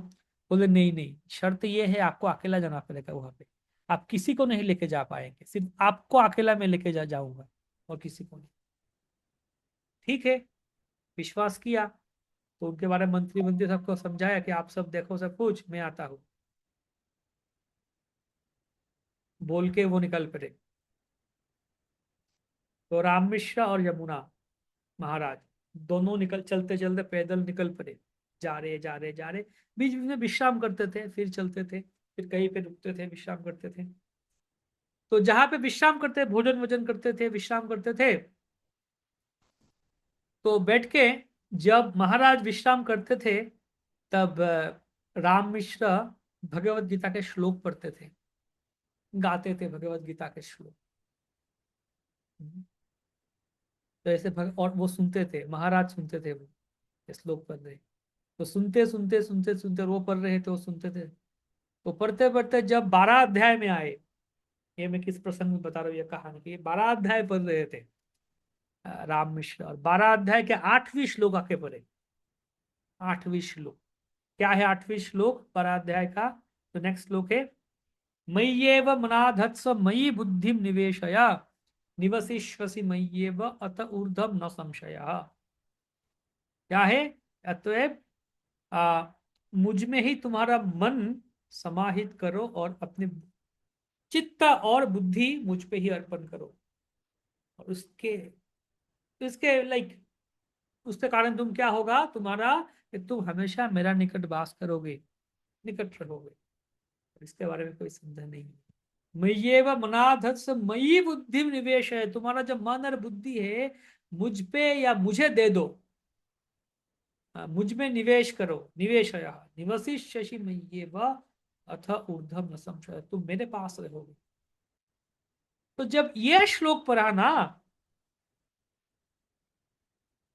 राम मिश्रा, तो ये श्लोक सुन के यमुनाचार्य वो रोने लगे, यमुना महाराज रोने लगे वो। और वो बोलने लगे कि मुझे मिल गया, मुझे गुप्त धन मिल गया, ये खजाना मिल गया, मुझे यही खजाना है, मुझे दूसरा खजाना नहीं चाहिए। मैं इतना दिन भगवान को भूल के मैं विषयी बन गया था, भक्ति को छोड़ के भगवान को भूल के विषयी रह गया था। तो यहाँ पे भगवान कितना सरल तरीका से भगवान मांग रहे हैं कि मुझे तुम्हारा मन दे दो, बुद्धि दे दो। भगवान तो कुछ नहीं मांगे हमसे कि पैसा दो, धन दो, ये दो, वो दो, नहीं। सिर्फ बोले तुम्हारा मन मुझे दो, तुम्हारा बुद्धि मुझे दो, यही बोले। मुझे मिल गया, मेरा जवाब मिल गया, मुझे यही चाहिए, मुझे और खजाना नहीं चाहिए। रोने लगे। और राम मिश्र को बोले आप मुझे दीक्षा दीजिए, मैं आपका शिष्य बनना चाहता हूँ। मुझे अभी वो राजकार्य राज्य में जाना नहीं है, मुझे राजा नहीं बनना है, मुझे विषयी काम नहीं करना है, मैं भगवान का भजन करना चाहता हूँ। तो राम मिश्र बोले ठीक है, लेकिन आपका, हाँ आपका गुरु, आपका दादाजी ने मुझे यही बोला था कि आपको भक्ति में लाना है, यही मेरा प्रोजेक्ट था, यही मेरा मिशन था, सक्सेसफुल हो गया। लेकिन वो जो खजाना है वो तो मैं देके ही रहूंगा आपको, खजाना के पास लेकर चलूंगा, चलिए मेरे पास। बोले नहीं मुझे नहीं जाना है, बोले नहीं चलो चलो मेरे साथ चलो। तो गुरुदेव मतलब अभी गुरु गुरु बन गए वो, और श्री दीक्षा ले लिए, तो बोले चलो, तो लेके गए। कहाँ लेके गए? के समुद्र के बीच में, और 7 दरवाजा के अंदर मतलब, और वहां पे एक नाग है जो पहरा देता है। वो कौन है? श्रीरंगनाथ भगवान। श्रीरंगनाथ भगवान की जय। श्रीरंगम, जो गए हुए पता है कि कावेरी नदी है, नदी के बीच में है, और 7 दरवाजा है। श्रीरंगम में 7 दीवार है, 7 दरवाजा है, उसके अंदर है। और महानाग महासर्प कौन है? अनंत शेष। अनंत शेष शैया में सोए हुए हैं रंगनाथ स्वामी। और 12 साल अंतर अंतर कौन आता है? दक्षिण से आता है विभीषण। एक असुर आते हैं, बोले विभीषण, लंका से आता है। श्रीलंका से वो आते हैं। एक्चुअली क्या है, ये जो रंगनाथ विग्रह है, ये रामचंद्र के अयोध्या में प्रभु रामचंद्र के पूर्वजों के द्वारा ये सेवित पूजित विग्रह था। तो रामचंद्र ने ये विग्रह दे दिया था विभीषण को, और बोला था कहीं पर रखना नहीं, ये विग्रह लेके जाओ। विभीषण लेके जा रहे थे, जा रहे थे, जा रहे थे लंका। लेकिन जब इसी जगह में आए श्रीरंगम में, तो अचानक ये विग्रह इतना भारी हो गया, भारी हो गया कि बाद में उधर ही रख देना पड़ा।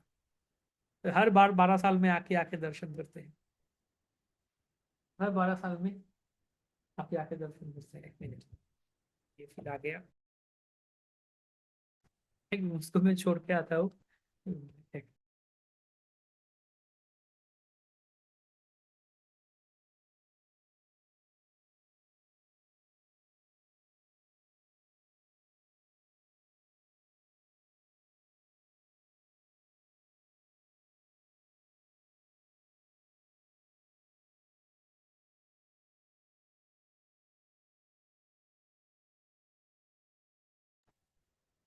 तो ये जब श्लोक पढ़े, तो ये श्लोक का मतलब क्या है? ये जो बोल रही है श्लोक, मय्ये व मनाधत स मयि बुद्धि निवेशय, तुम्हारा मन और बुद्धि मुझे दे दो।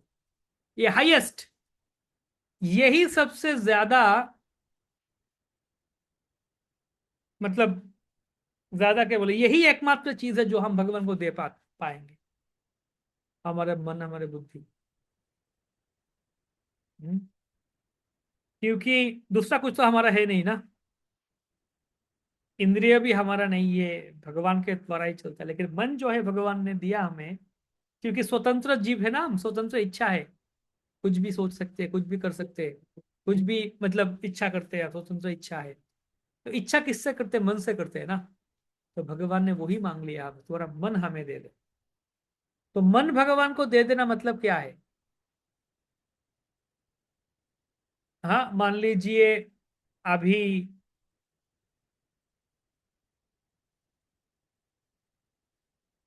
हाँ ये मेरा घर है, मान लीजिए एसी लगाया हुआ है, या पंखा है, मेरा ऊपर पंखा है, छत ऊपर पंखा है। ये पंखा का काम क्या है? किसका पंखा है? ये मेरा पंखा है ना। इस पंखा का क्या काम है? हवा देना। किसको हवा देगा? मुझे हवा देगा। ये मेरा पंखा है, मैं इसका मालिक हूँ, ये पंखा मुझे हवा देगा। इस पंखा का हवा कौन खाएगा? इसका भोग करेगा? मैं करूंगा उसका भोग। अच्छा पंखा है, वाह, इसका हवा खाओ। लेकिन मान लीजिए मैं ये पंखा बेच दिया, किसी और को दे दिया, तो फिर इसका पंखा का मालिक कौन बन गया? दूसरा कोई बन गया। और उसका हवा कौन खाएगा? दूसरा कोई खाएगा, मतलब। तो तब जाके मैं बोलूंगा नहीं ये पंखा मेरा ही है, मुझे ही हवा होना चाहिए। नहीं होगा, नहीं, मैंने किसी को दे दिया। या फिर दूसरा बात बता दे कि मान लीजिए मैं कहीं पे जॉब कर रहा हूँ, मैं कोई कंपनी में जॉब करता हूँ, मेरा बॉस है, मुझे हायर किया गया, ड्यूटी है रोज सोम से शनिवार तक, हफ्ता में 6 दिन, ड्यूटी है, सुबह 10 बजे से शाम को 6 बजे तक ड्यूटी है। हम्म।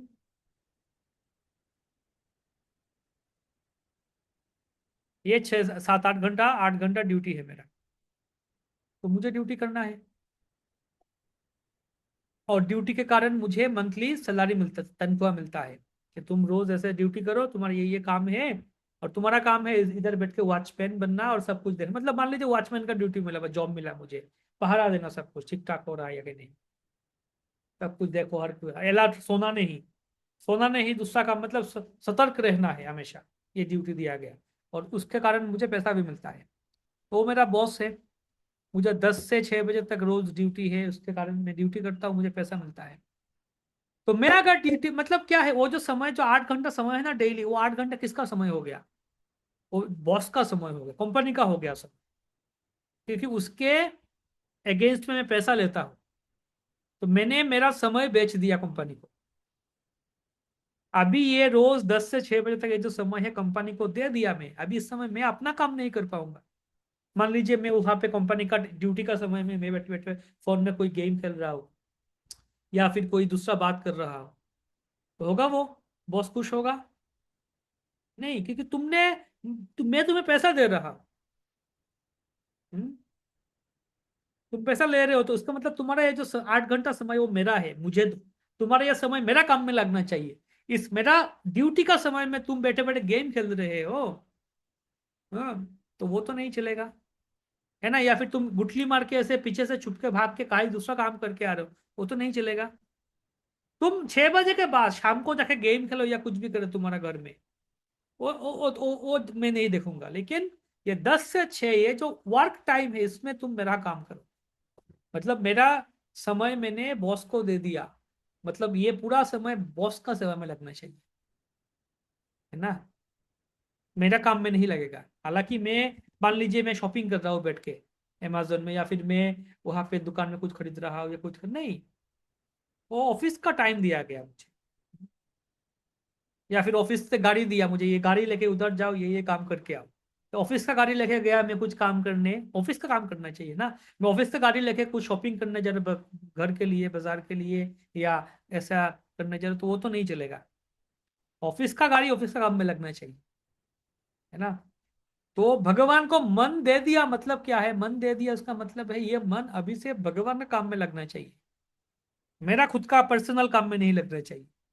एक बार भगवान को मन दे दिया, उसका मतलब ये मन अब भगवान का हो गया। अभी ये मन मेरा नहीं है, और ये मन से मैं मेरा कुछ नहीं कर पाऊँ। हम्म? हमेशा मन का काम, 3 काम है: सोचना, इच्छा करना और अनुभव करना। चिंतन करना, चिंता करना, अनुभव करना, इच्छा करना, ये 3 काम है मन का। ये 3 काम, अभी मन का काम जो है वो मैं अभी भगवान के लिए ही करने वाला हूँ। दूसरा किसी के लिए, मेरा खुद के लिए नहीं करूंगा। ये है मन का काम। हम्म?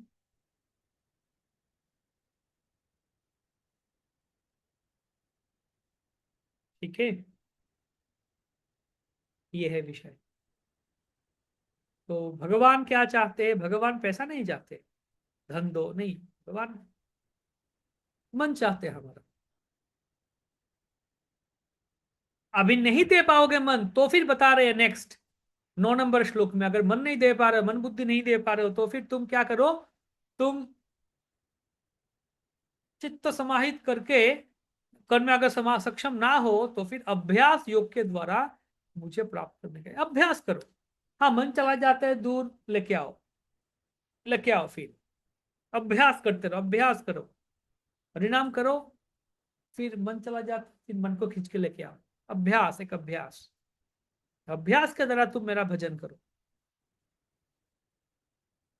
फिर ये भी नहीं कर पाते हो अगर, तो फिर तीसरे पॉइंट ये है कि तुम अगर अभ्यास करने में भी असमर्थ हो, अभ्यास से भी असमर्थ हो सी, तो फिर तुम मेरे लिए कर्म करो, कर्म करो मेरे लिए, मेरा होके कर्म करो। हम्म? और अगर वो भी नहीं कर पाते हो, तो फिर 11 नंबर श्लोक में बता रहे हैं कि तुम सारे कर्म मुझ पे अर्पण कर लो, कर्म का फल छोड़ दो, त्याग दो। समझ रहे बात? मतलब भगवान एक स्टेज हायरार्की दे रहे। सबसे पहले भगवान क्या चाहते हैं? जैसे प्रभुपाद बोले कि सबको 64 माला, कम से कम 64 माला करना चाहिए। बोले नहीं प्रभु, उतना तो नहीं कर पाएंगे। वो फिर 32 माला करो। बोले नहीं प्रभु, उतना भी नहीं होगा। तो फिर 25 माला करना पड़ेगा रोज। बोले नहीं प्रभु। बोले तो फिर कम से कम 16 माला, बस उससे कम नहीं। कम से कम मतलब एक बर्गेनिंग करके, निगोशिएट करके, बर्गेन करके 16 में सेटल किया। 16 माला करना ही पड़ेगा।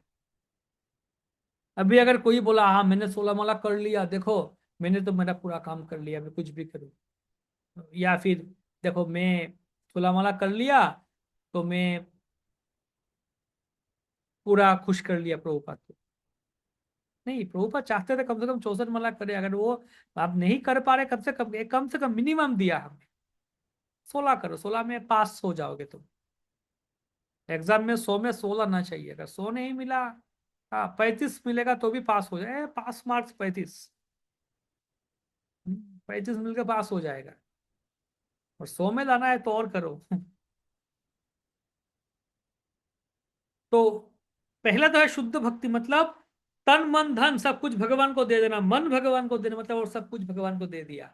मन बुद्धि चिंतन, भगवान के बारे में चिंतन करना, शुद्ध भक्ति में भगवान का चिंतन विचार करना, ये है पहले विचार, पहले काम। तो ये नहीं कर पाया तो फिर क्या करे? भाई तुम मेरे लिए भक्ति योग करो, मतलब अभ्यास करते जाओ, बन जाएगा, आएगा जाएगा आएगा, करो। तो मन बुद्धि दे देना मतलब क्या? पूरा समय दे दो भगवान, मतलब पूरा समय मन बुद्धि से जो जो करना है सब कुछ भगवान को दे दिया। सब कुछ भगवान को दे दिया।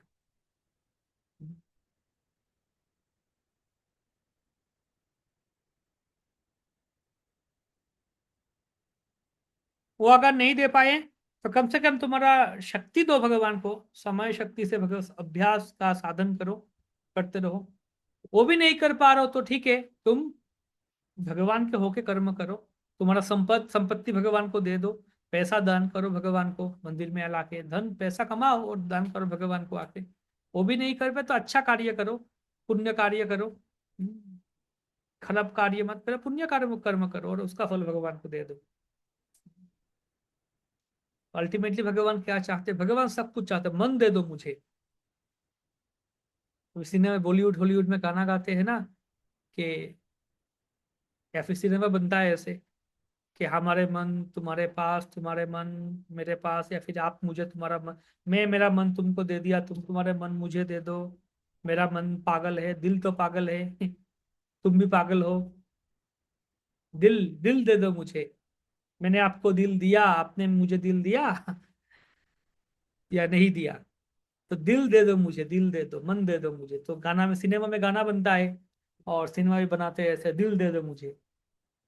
तो ये जो सिलसिला कौन शुरू किया? ये भगवान ने शुरू किया था गीता में कि दिल दे दो मुझे, मन दे दो मुझे। बोलिए, सिनेमा में बोलते हैं तुम मुझे मन दो, मन दो, मन दो। और कृष्ण भी कह रहे तुम मुझे मन दो, मन दो, मन दो। एक्चुअली सिनेमा वाले हैं ना, या फिर जो कविता या फिर नोबेल, इन लोगों ने गीता से ही कॉन्सेप्ट चुराया। भगवान से चोरी कर लिया कॉन्सेप्ट। भगवान ने बोला था दिल दो मुझे, मैं तुम्हारा दिल चाहता हूँ। मान मान लीजिए कोई बॉलीवुड का सिनेमा, नया रोमांटिक सिनेमा आया, और पता नहीं ऐसे कोई सिनेमा है या नहीं, या फिर इसका टाइटल है या नहीं, जिसका शीर्षक ऐसे है कि मैं तुम्हारा दिल चाहता हूँ। कैसे होगा? हाँ, सुपर हिट सिनेमा, दिल चाहता हूँ। मतलब तुम्हारा दिल में मुझे दे दो, मन मुझे दे दो। तो अगर मान लीजिए भगवत गीता का अगर टाइटल बदल दे हम, भगवत गीता का टाइटल बदल दे कि भगवत गीता, इसका टाइटल बदल के क्या नाम रखा जाए? उसको भी नाम रख दे ऐसे कि मैं तुम्हारा मन चाहता हूँ, तुम्हारा मन मुझे दे दो, तुम्हारा मन मुझे दे दो।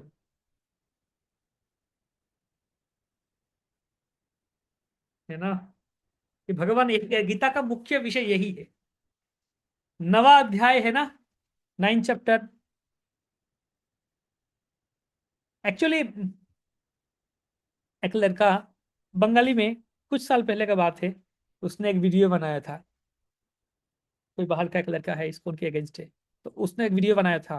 उसने अलग अलग गीता दिखाया, अलग अलग गीता, इस्कॉन का गीता, गौड़िया मठ का गीता, अलग अलग जगह का गीता लिया और दिखाया, मतलब वीडियो बनाया, उसमें दिखाया था।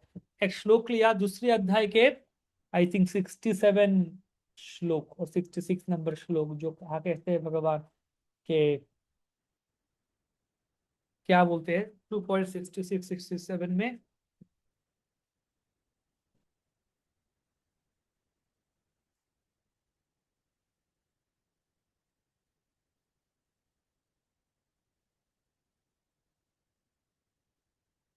हाँ, नास्ति बुद्धिरयुक्तस्य न चायुक्तस्य भावना, 66, 2.66। नास्ति बुद्धिरयुक्तस्य न चायुक्तस्य भावना। हम्म, कि इसका अर्थ क्या है, क्या अर्थ है, 2.66, कि जो व्यक्ति कृष्ण भावना में युक्त नहीं है, जिन उनका चित्त चित्त जो है संयत नहीं है। ऐसा अर्थ है। तो पूरा आप सोच के देखिए, नास्ति न अस्ति बुद्धिर अयुक्तस्य न च युक्तस्य भावना, बस ऐसे बताया गया। तो यहाँ पे अगर आप वर्ड मीनिंग पढ़ेंगे, अलग प्रभुपाद का वर्ड मीनिंग छोड़ दीजिए, मतलब उसने अलग अलग गीता दिखाया और दिखा के बोला, देखो ये जो संस्कृत श्लोक देखो, न अस्ति बुद्धिर अयुक्तस्य न च युक्तस्य भावना, क्या यहाँ पे कृष्ण शब्द आया, कृष्ण भक्ति आया इस श्लोक में? कृष्ण भक्ति है यहाँ पे? नहीं है ना। नास्ति बुद्धि युक्त, यहाँ पे कृष्ण भक्ति शब्द है ही नहीं। तो बाकी बहुत सारे गीता दिखा जहां पे ऐसे अनुवाद किया गया कि जिसका बुद्धि युक्त नहीं है उसका ऐसे ऐसे ऐसे है, मतलब ऐसे। लेकिन सिर्फ इस्कॉन का गीता जो है, प्रभुपाद के गीता में लिखा गया है कि जो व्यक्ति कृष्ण भावना में युक्त नहीं है उसका चित्त। तो बोला, अरे इस्कॉन के जो प्रभुपाद है उनको यहाँ पे कृष्ण भावना मिला कहाँ? यहाँ पे तो ओरिजिनल संस्कृत श्लोक में कृष्ण भावना शब्द ही नहीं है। तो फिर ये स्वामी प्रभुपाद को कृष्ण भावना कहाँ मिल गया? क्यों बीच में डाल दिया कृष्ण भावना यहाँ पे? इसका मतलब दोस्त तो देखो, वो बता रहा था ऐसे कि इस्कॉन का गीता गलत गीता है, ये स्वामी प्रभुपाद का जो गीता है वो गलत है। उन्होंने मन ग्रंथ रूप से ये व्याख्यान किया, खुद का मन ग्रंथ रूप से कुछ भी डाल दिया। देखो मैं दिखा रहा हूँ बाकी, और उसने लगभग 7 8 गीता दिखाया है ऐसे, या 8 10 गीता होगा, अलग अलग गीता दिखाया, बोले देखो ये गीता में बोला, वो गीता में ऐसे बोला। कई गीता में कृष्ण भावना शब्द नहीं है, सिर्फ इस्कॉन का गीता में ही लिखा गया है ऐसे कृष्ण भक्ति, कि जिसका, जो व्यक्ति कृष्ण भक्ति में युक्त नहीं है उसका बुद्धि, उसका चित्त संयत नहीं है। तो ऐसे क्यों बोला? तो मतलब प्रभुपाद ने गलत व्याख्यान किया यहाँ पे। कैसे उसका खंडन करेंगे आप?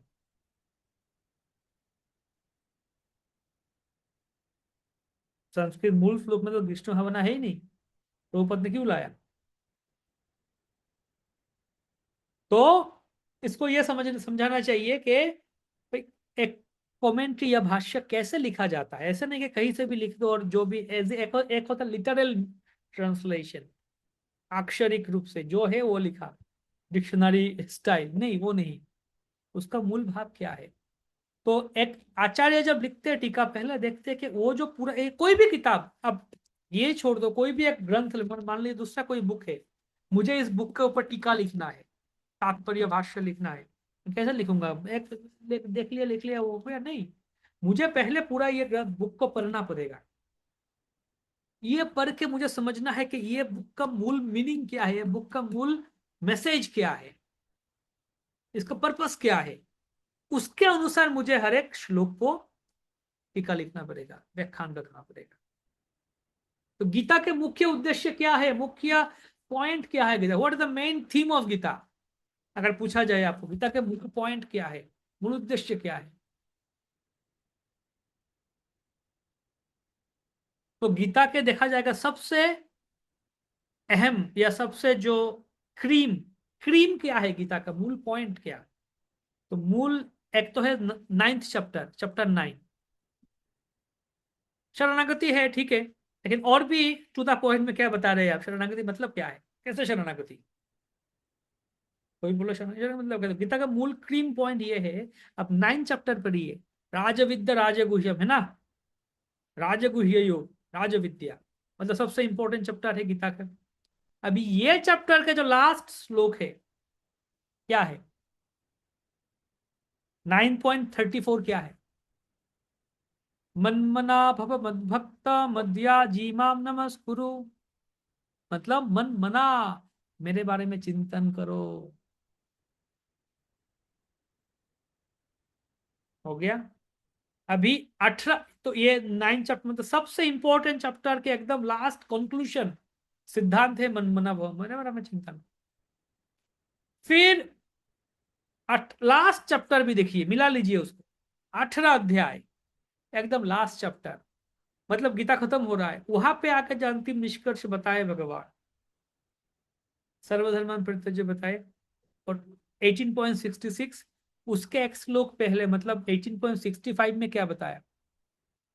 18.65 क्या है फिर से? मन मना भव मद्भक्त मद्या जीवाम नमस्कुरु। तो 9.34 में जो कहा, मतलब गीता का सबसे इंपॉर्टेंट सेक्शन चैप्टर 9 राजगुह्य योग, उसके कंक्लूजन में बताया मन मना, कि मेरे बारे में सोचो। और चैप्टर 18 लास्ट चैप्टर के जो आखिरी में 18.65 में भी वही बताया, मन मना भव मद भक्त मध्य जीवन नमस्कुरु, मेरे बारे में सोचो, मेरा भक्त हो, मेरे बारे में चिंतन करो, मन मना। मतलब यही है गीता के निष्कर्ष, कि भगवान के बारे में चिंतन करना। तो भगवान के बारे में चिंतन, चिंता का और क्या प्रतिशब्द क्या क्या है? चिंता करना, सोचना, सिनोनिम क्या क्या है? चिंता करना, सोचना और भावना। भावना एक ऐसे है, भावना होता है ना, सो भावना किन के बारे में? भावना कृष्ण के बारे में। कृष्ण बोले मेरे बारे में भावना करो, चिंत सोचो, तो कृष्ण के बारे में भावना, वही हो गया कृष्ण भावना। तो गीता के अंतिम निष्कर्ष क्या है? गीता के अंतिम निष्कर्ष है कृष्ण भावनामृता, ठीक है। तो फिर शिल प्रभुपाद ये कृष्ण भावनामृत के दृष्टिकोण से ही पूरा गीता को व्याख्यान किया, ये उचित हुआ या नहीं? अवश्य। इसलिए हर एक श्लोक को कृष्ण भावनामृत के दृष्टिकोण से व्याख्यान किया गया है। जैसे नास्ति बुद्धि युक्त 2.66, अच्छा जिनका बुद्धि युक्त नहीं है, अरे भैया कहाँ युक्त नहीं है बताओ क्लियर करके। हाँ, जिनका बुद्धि ज्ञान में युक्त नहीं है, या जिनका बुद्धि योग में युक्त नहीं है, या फिर जिनका बुद्धि कर्म कांड में युक्त नहीं है, कोई भी कोई कुछ भी बोल देगा।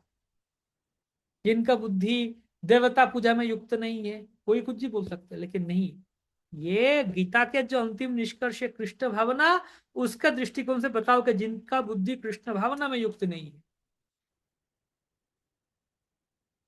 सही है। तो इस तरीके से हम देख सकते हैं गीता के जो अंतिम निष्कर्ष है, यही बोल सकते हैं। यहाँ पे 12 अध्याय भी भक्ति योग, ये भक्ति योग का निष्कर्ष अंतिम शीर्षक ये बता रहे, अंतिम बता रहे भक्ति योग, लास्ट चैप्टर, भक्ति शतक के लास्ट चैप्टर भक्ति योग, यहाँ पे यही बता रहे हैं भगवान के मय्येव मनाधत्स मयि बुद्धि, तुम्हारा मन मुझे दो, मेरे बारे में सोचो, चिंतन करो। तो यही गीता का विषय है, कृष्ण भक्त बनना, कृष्ण के बारे में चिंतन करते रहना, कृष्ण कथा कीर्तन चिंतन, ठीक है। तो ये है ये सेक्शन। उसके बाद लास्ट 13 नंबर श्लोक से तो शुरू हो जाता है 13 से आखिर तक भक्त्याष्टकम। हम गाते हैं ना अभी, जैसे अभी पुरुषाष्टकम गा, चौराग्रगण्य पुरुषाष्टकम, अभी ये पुरुषोत्तम महीना में कि 8 श्लोक में पुरुषाष्टकम। फिर दामोदर महीना में गाते हैं हम दामोदर अष्टकम, 8 श्लोक में। फिर हर रोज सुबह सुबह गाते हैं गुरुवाष्टकम, 8 श्लोक में गुरुदेव का महिमा। फिर राधा अष्टमी में गाते हैं हम राधा रानी के महिमा, राधिका अष्टकम। हम्म ऐसे अष्टकम मतलब 8 श्लोक में भगवान के महिमा। ब्रजराज सुताष्टकम, कृष्ण के महिमा। अष्टकम 8 श्लोक में भगवान के। 6 श्लोक तो षष्टक होता है, और 5 होता है पंचक, भीष्म पंचक।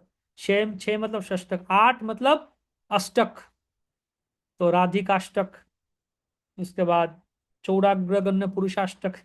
तो ऐसे यहाँ पे 8 श्लोक में भगवान स्वयं उनके भक्तों का महिमा कर रहे हैं। तो ये भक्ताष्टक हो गया, भक्त्याष्टकम।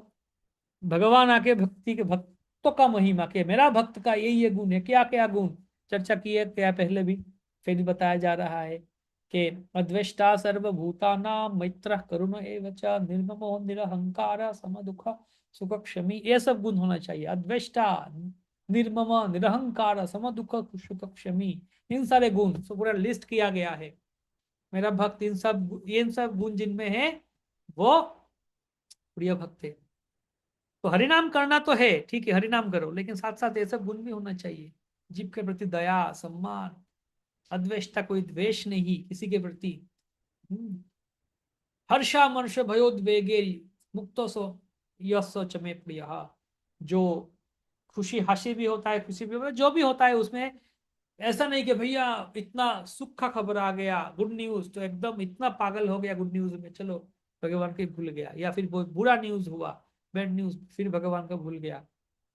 ऐसा नहीं होता है ना, कभी कभी दिखाते हैं सिनेमा में कि किसी का ऐसा हो गया, किसी का ऐसे पिता मर गए, माँ मर गए, ऐसे ऐसे बहुत ही दुख हुआ, या उसका पत्नी मर गई।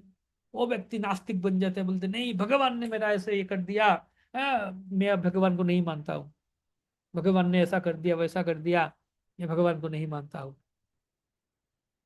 हम्म, तो ऐसे हो जाता है लोग, भाव में व्याकुल बह जाता है, तो नहीं मानता हूँ भगवान को, कि भगवान ने मेरा पिता को मार दिया, माँ को मार दिया, ले लिया मेरे से, ऐसे ऐसे नहीं। भक्त एकदम स्थिर बुद्धि है।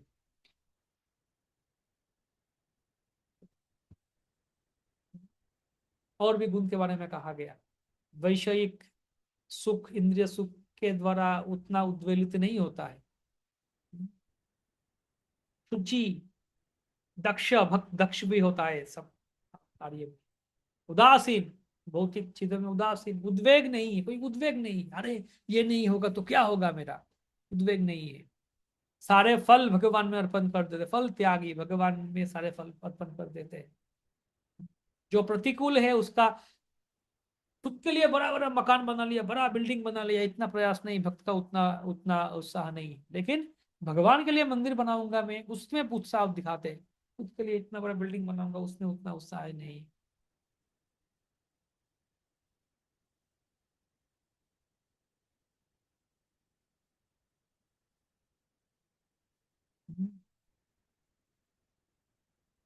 ये सब गुण है।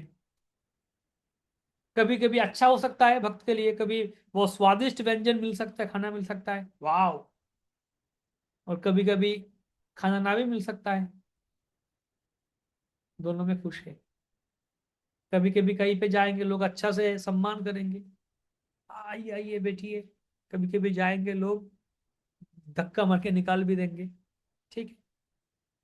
तो निर्लिप्त रहना, अनअफेक्टेड रहना, अनटच रहना, यही इंपॉर्टेंट है।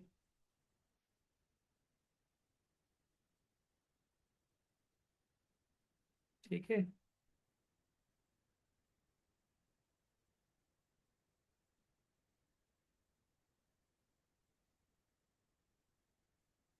हराव भक्त कुतो महद गुना, जो भक्त नहीं है उनमें कोई और गुण नहीं है।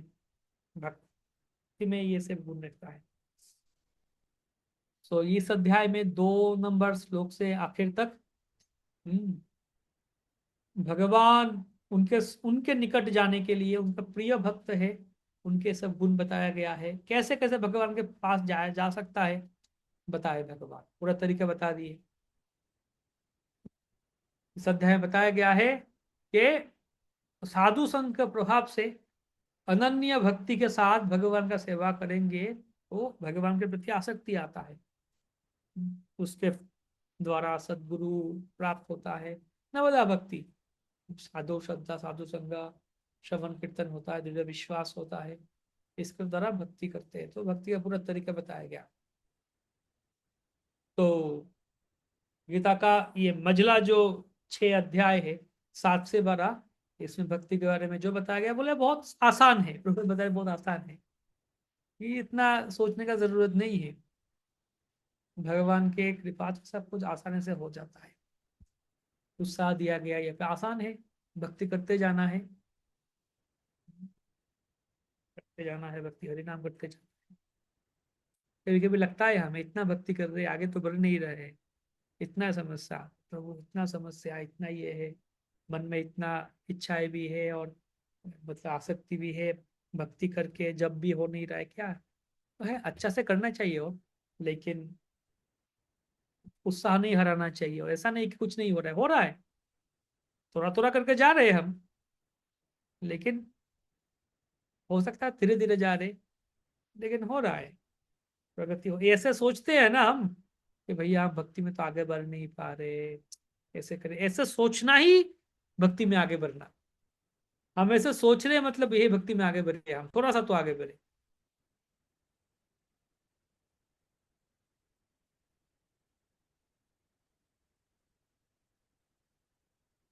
क्योंकि ये प्रश्न पूछते हैं कि इतना भक्ति करे, इतना जप करता हूँ इतना दिन से, लेकिन फिर भी भक्ति में आगे बढ़ नहीं पा रहा, क्या करे। तो ये जो सोचा आपने, प्रश्न पूछा, उसके मतलब आप थोड़ा आगे बढ़ गए ऑलरेडी। क्योंकि ऐसे सोचना यही भक्ति है कि मेरा भक्ति नहीं हुआ है, मैं करने और कैसे, मतलब आपके अंदर एक एक इच्छा तो आया कि मैं और बढ़ना चाहता हूँ आगे, यही भक्ति। भक्ति मतलब ऐसा कुछ नहीं कि कौन पहाड़ के ऊपर जा सकता है, जाके वो पताका या फिर वो फ्लैग लेके आ सकता है, वो जीत गया। ऐसा कोई रेस नहीं है कि ये करोगे तो भक्ति हो जाएगा, वो करोगे तो नहीं, वो नहीं। ऐसा कोई रेस नहीं है, ऐसा कोई गेम नहीं है। एग्जाम में इतना मार्क्स ला दिया तो भक्ति हो गई, हो गया, ऐसे करके नहीं, ऐसा कुछ नहीं है। तो हम्म,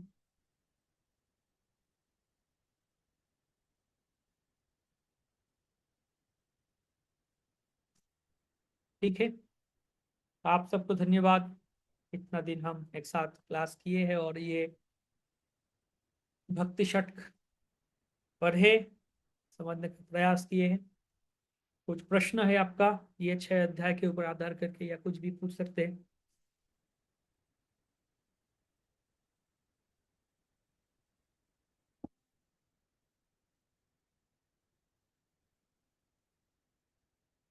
ये 6 अध्याय हो गया, अभी क्या है नेक्स्ट? परीक्षा, परीक्षा, परीक्षा।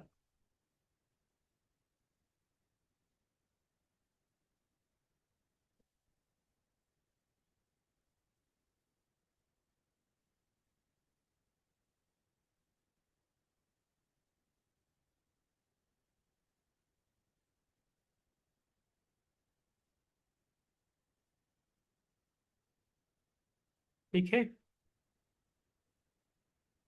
कोई प्रश्न, कोई मंतव्य?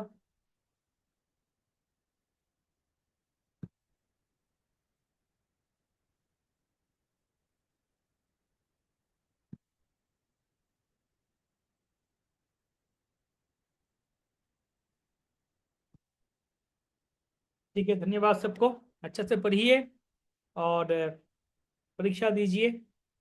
मायापुर धाम में स्वागत है सबको, मायापुर में आइए, पुरुषोत्तम महीना है। और प्रार्थना करते हैं हम भगवान के पास, श्रील प्रभुपाद के पास, ताकि हम सब मिलके भगवत भक्ति करके आगे बढ़े। और ये जो गुण है, इन सारे गुण याद करें, लिख कर रखें। ये जो 8 श्लोक है इसको याद कर सकते हैं आप, 12 अध्याय के ये जो 13 से 20 तक याद कर सकते हैं 8 श्लोक। क्योंकि अगर ये गुण चाहते हैं हम अपने आप में, तो फिर इसको याद रखना पड़ेगा ना। जो पता ही नहीं वो कैसे पाएंगे हम। तो ये इन सब गुण अगर पाना है, तो प्राप्त करना है, अर्जन करना है, तो फिर पहले तो उनको याद करना पड़ेगा। रोज ये 8 श्लोक गाते रहिए, पढ़ते रहिए। और एक लोभ, लालच होना चाहिए, एक एक एक लालच होना चाहिए कि हे भगवान मुझे ये सब गुण कब मिलेगा, मैं अद्वेष्ट सर्वभूतानाम हूँ, मैं निरहंकार निर्मम हूँ, कब मैं हो पाऊंगा निर्मम निरहंकार, या फिर मैं कब तुल्य निंदा स्तुतिर्मौनी, ऐसे कब कब हो पाऊंगा। इन सारे गुण याद रखना चाहिए। ठीक है, धन्यवाद सबको। हरे कृष्णा कृष्णा कृष्णा हरे हरे, हरे राम राम राम हरे हरे। जय श्रील प्रभुपाद की जय। जय, धन्यवाद प्रभु जी। हरे कृष्ण। धन्यवाद, प्रणाम, हरे कृष्ण।